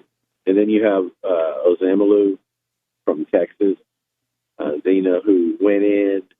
They're saying now that it sounds like they've worked something out, Muschamp and company at Texas. So that may, if there's enough of them saying it, that it feels like it might be the case, but that one's worth watching over the next couple of days as well. And then, as far as like surprises, I feel like some of the surprises actually did involve what we've seen in the last couple of days, particularly what you saw yesterday at corner And then, I think there maybe Nuño, maybe there's one left, but I don't think there's too many major shots to be had. And then I don't think it's any question that Isaiah Horton, who, for people that don't know, is roommates with Formby, Logan Formby, who just chose A&M a couple of days ago. That one will certainly be one to watch in terms of A&M at wide receiver. I don't think that's any great secret. So I think Isaiah Horton will be one to keep an eye on as he's now entered the portal and kind of look around. So if you're wondering, what does this team at receiver look like, Cam Coleman's still out there. There's certainly been, I feel like, momentum coming out of Austin. The Longhorns, they all went full conspiracy mode yesterday and thought, here's what's funny to me, for those of them that love to listen and that love to read shorthand notes and think that that's me writing.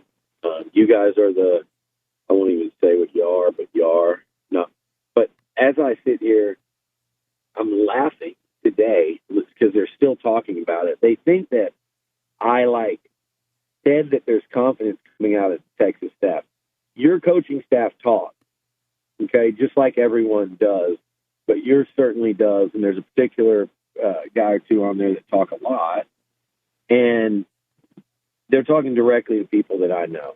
And those people, as said yesterday, there was a legitimate spike in confidence coming out of the Texas camp. I don't know if that had to do with upping the bag as they let Jamie French and a couple, so many of these guys go, and just kind of say, hey, we have to get this one because they don't have momentum right now in that portal. I don't know the why, and it doesn't really matter, but they felt more confident yesterday. And I think deep down that the people that cover Texas know it, and they're a little upset that I said it because they think in this great scandalous world that that's going to put a target on Texas' back and that's going to hurt their chances to get him. But instead, they're kind of pushing that off on me and thinking that I said that to rally up the A&M big donors, because me saying that on Twitter is going to rally up the donors to pay more, as if two things are true. Number one, as if Mike Elko and the powers that be at Texas A&M can't do that themselves. Rally up donors. They need me to tweet to all the big money people that are sitting there with Twitter burners. Secondly, if I wanted to do that, which they're basically saying run scare tactics, you can do that on your own. You don't need Twitter. I actually have phone numbers and relationships and contacts. And then the third thing about that is there's also the assumption that A&M's got an unlimited price tag to go out and get an individual receiver or any individual player. And quite frankly, that's just not the case. That's not how they operate. So whether it's Coleman or anybody else, if that number goes and escalates into the unreasonable kind of impact the rest of your class roster range, then Elko has shown time and time again that they're not going to go that way. And I'm not saying they're not spending to get Coleman, because I believe they absolutely would and will. But my point is to think that with a tweet, it's going to grassroots go up and up A&M's price by $1 million, $1.5 million, or 500, 800,000. It's silly and it's flat out stupid. It was to watch that many people believe it just shows you how much people believe what they read on social media and how quickly a narrative can be grasped onto if you want to believe it. And if it's something you want to believe, it's funny to watch yesterday. All I was saying is Texas does feel like they have some momentum, and it was a significant difference over just the day before.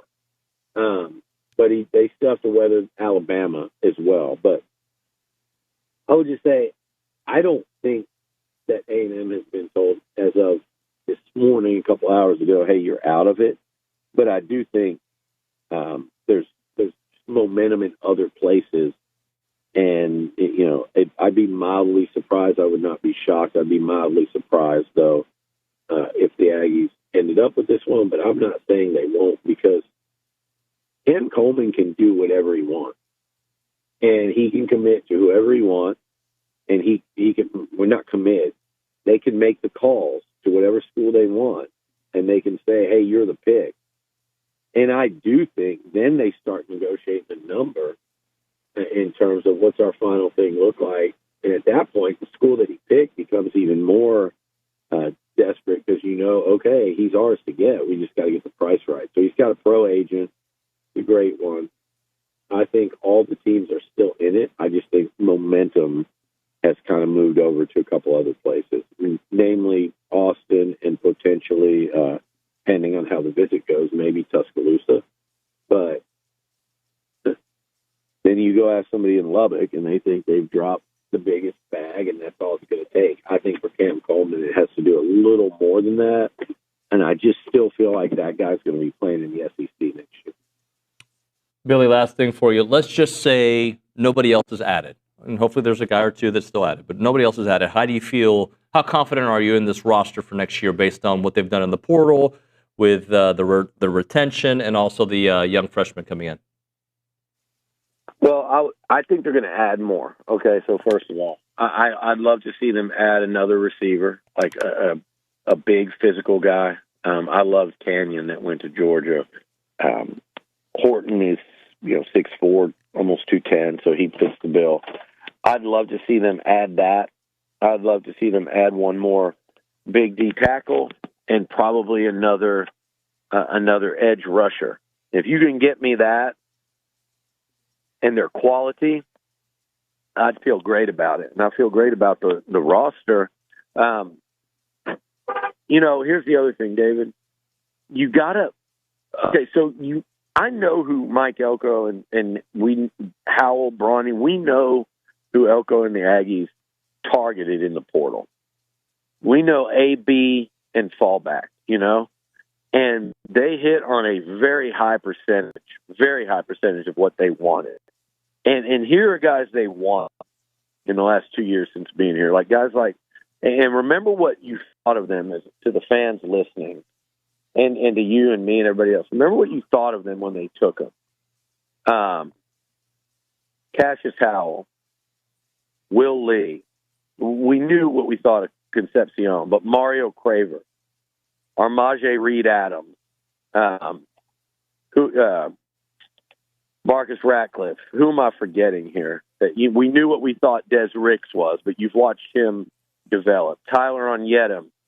I mean, these are guys. They have had a very high hit rate in the portal from all different areas, whether it's the 5-star freshman, from Alabama, or whether it's the pass rusher from Bowling Green that no one really seemed to care whether A&M had or not in the portal there. So Elko and his staff are generally getting the guys they want, and that's pretty exciting to me because I think they do a great job of evaluating fit for their roster and what they're looking for. So I do think they're going to add more, and I think they need to add a couple more pieces there. And then when they do, I think we can take a final look at it. And keep this in mind, too. You've got Oregon, you've got Indiana, you've got Miami, you've got Ole Miss. You got a couple more guys that might still go in the portal that people are kind of waiting on. You saw a highly recruited tackle from Michigan go in just yesterday. I don't know that A&M will jump in on that with where they're at right now at the O-line, but they might. But so things are still happening. So yeah, I don't think they're done by any means. I think numbers-wise, they're close to being done. Maybe it's 3 or more or so, but I don't think they're done by any stretch, and we'll see multiple more additions. By the way, let me just clarify something. Is it an either-or for Cam Coleman or Horton, or both are potentially in play? Yeah, I don't know. I don't know the answer. I think Cam Coleman. I think Cam can go wherever, whenever, and I don't think he's worried about who anybody has. Okay. All right, buddy. Appreciate your time, man. Thank you. All right, David. So, yeah, Billy Liucci there on the Buppies Catering and the bartending hotline. Hit a break. We'll come back, and we've got a couple different topics to get into. In fact, Gabe Bach texted me. We're going to get into one of his ideas from the previous question you had. Right now, if you are looking for a reason to move back to Aggieland, why are you not here already, guys? You're missing out on God's country. And maybe you need a job when you move. Maybe you got a lot of money, you just want to move. But if you're looking for a job, maybe the Association of Former Students is the place to start your search. They typically have openings in different types of departments, from fundraising to former student programs and much, much more. Remember, they are the nation's premier alumni association and the oldest organization supporting A&M in support of that Aggie network. They play a part in every Aggie story from Howdy to here. Don't miss opportunities to help out the association with Howdy Socials, Aggie Reading Day, class reunions, Aggie Muster, and everything in between. Join a team that exemplifies those Aggie core values of excellence, integrity, leadership, loyalty, respect, and selfless service, all in support of that worldwide Aggie network. So if you're interested in joining the team or sharing with someone that would be a great fit, please visit tx.ag/association jobs to apply and get more information on each position. It is the Association of Former Students.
All right, we're back here on TexAgs Live. We are presented by David Gardner's Jewelers, Rollo Insurance Studio. We're going to reset the topic for just a quick moment before we move on to some other stuff.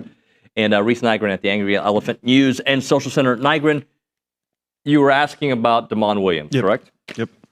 Reframe and reset that whole scenario. Yeah, so Damon Williams announced last week, at the beginning of the week, he was returning to the Huskies, re-signed a contract, yada, yada. 4 days later, announced that he was entering the transfer portal during a remembrance service for a athlete on campus who had passed away. His whole team, staff was there. He was not announced he was declaring. Then legal troubles happened, signed a contract, wants to enter the portal. Now, yesterday, he announces he's returning to the Huskies. So the question was, would you still support your quarterback if you are a Huskies fan or if that happened at your school? Well, it's happened at our school. The great Gabe Bach responded. One of the things that I really admire about Gabe is his recall, quick recall. Quick. Like I have, hey, who did we play the second week of the season? I don't know. A football team. Utah State. Yeah, I did actually know that one. Okay. But Gabe can tell you 1986 right now. Wasn't even born in 86, was he? He probably was.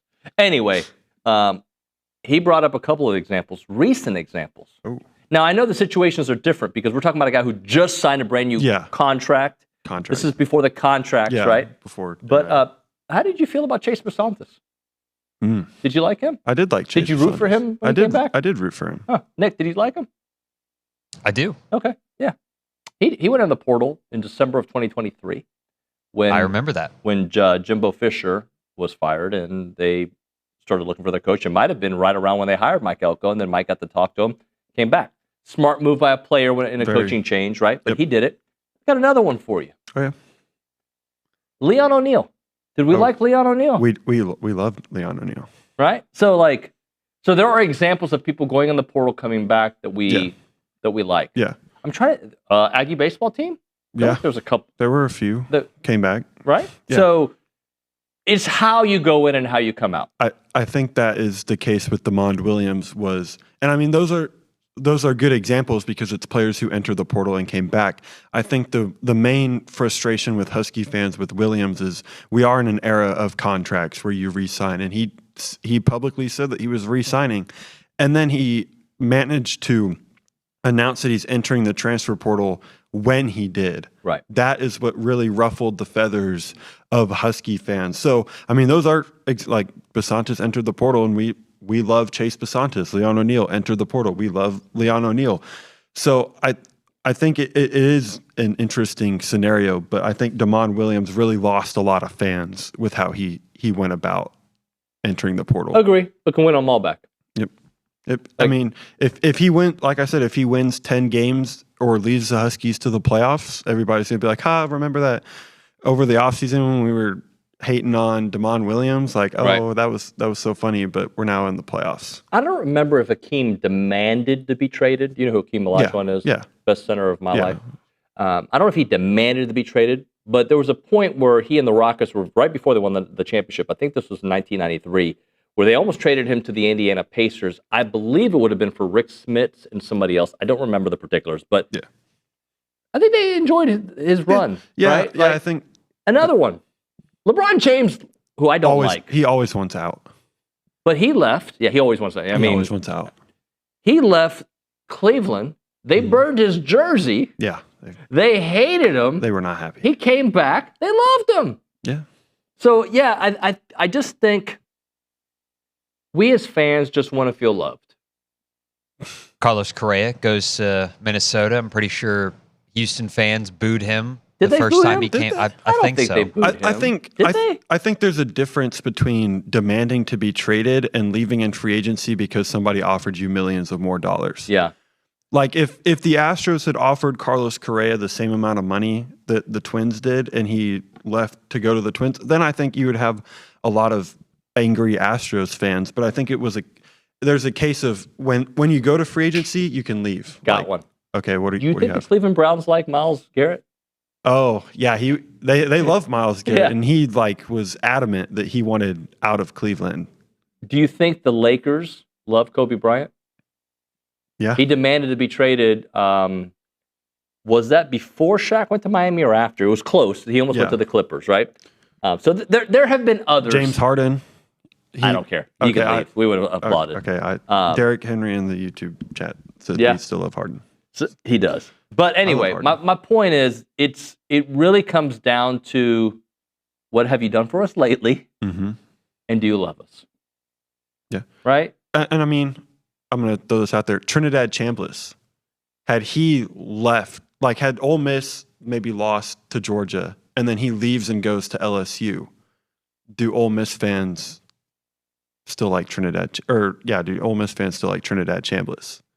Because he was so good when he was there. That's a hard. I would say no, because they're gonna want to burn anything related with Lane Kiffin, LSU.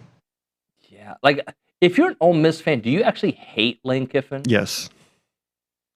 I just think if you buy a snake and he bites you, shame on you. Yeah, I think it's because Ole Miss fans didn't realize that at the end of the day, Lane Kiffin is who he is, and Ole Miss is not a place where Lane Kiffin really wants to spend the entirety of his rest of his career. Well, how long was Lane at Ole Miss? Like 6 years, right? Yeah. A decent time. He was there for a while. To me, if I were an Ole Miss fan, that would be long enough for me to be like, okay, well maybe he's changed his ways. Maybe he's actually comfortable here.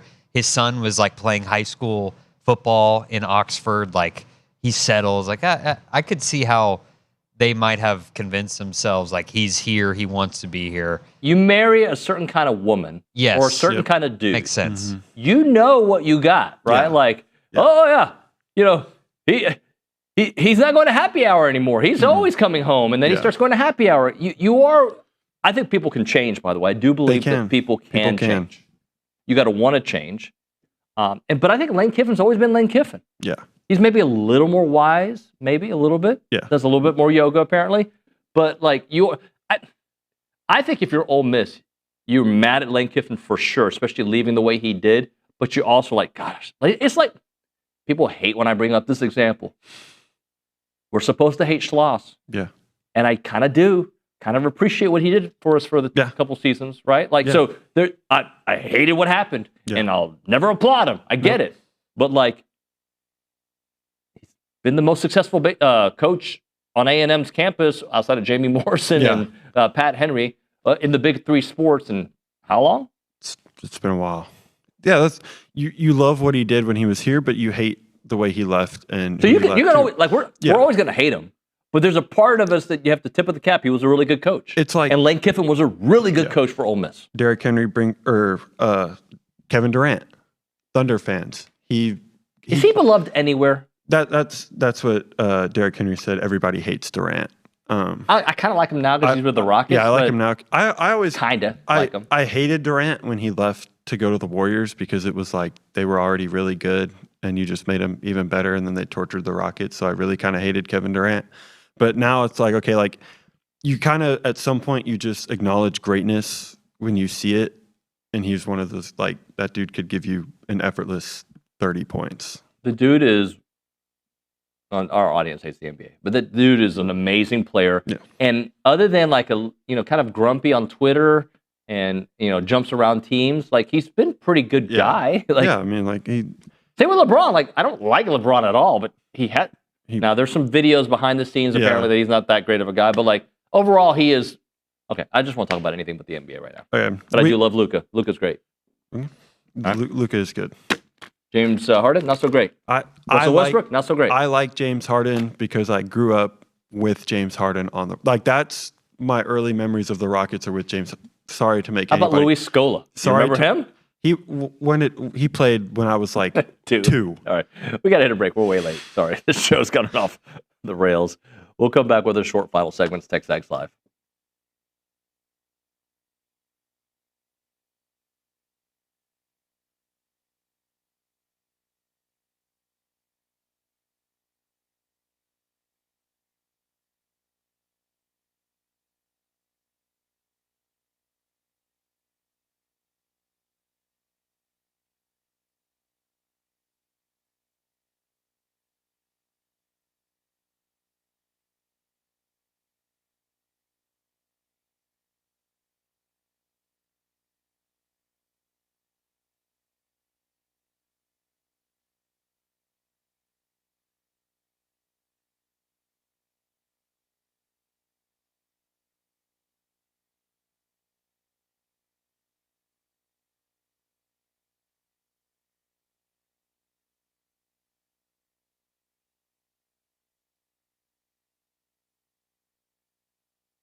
We're back here on TexAgs Live. We're presented by David Gardner's Jewelers, Rollo Insurance Studio.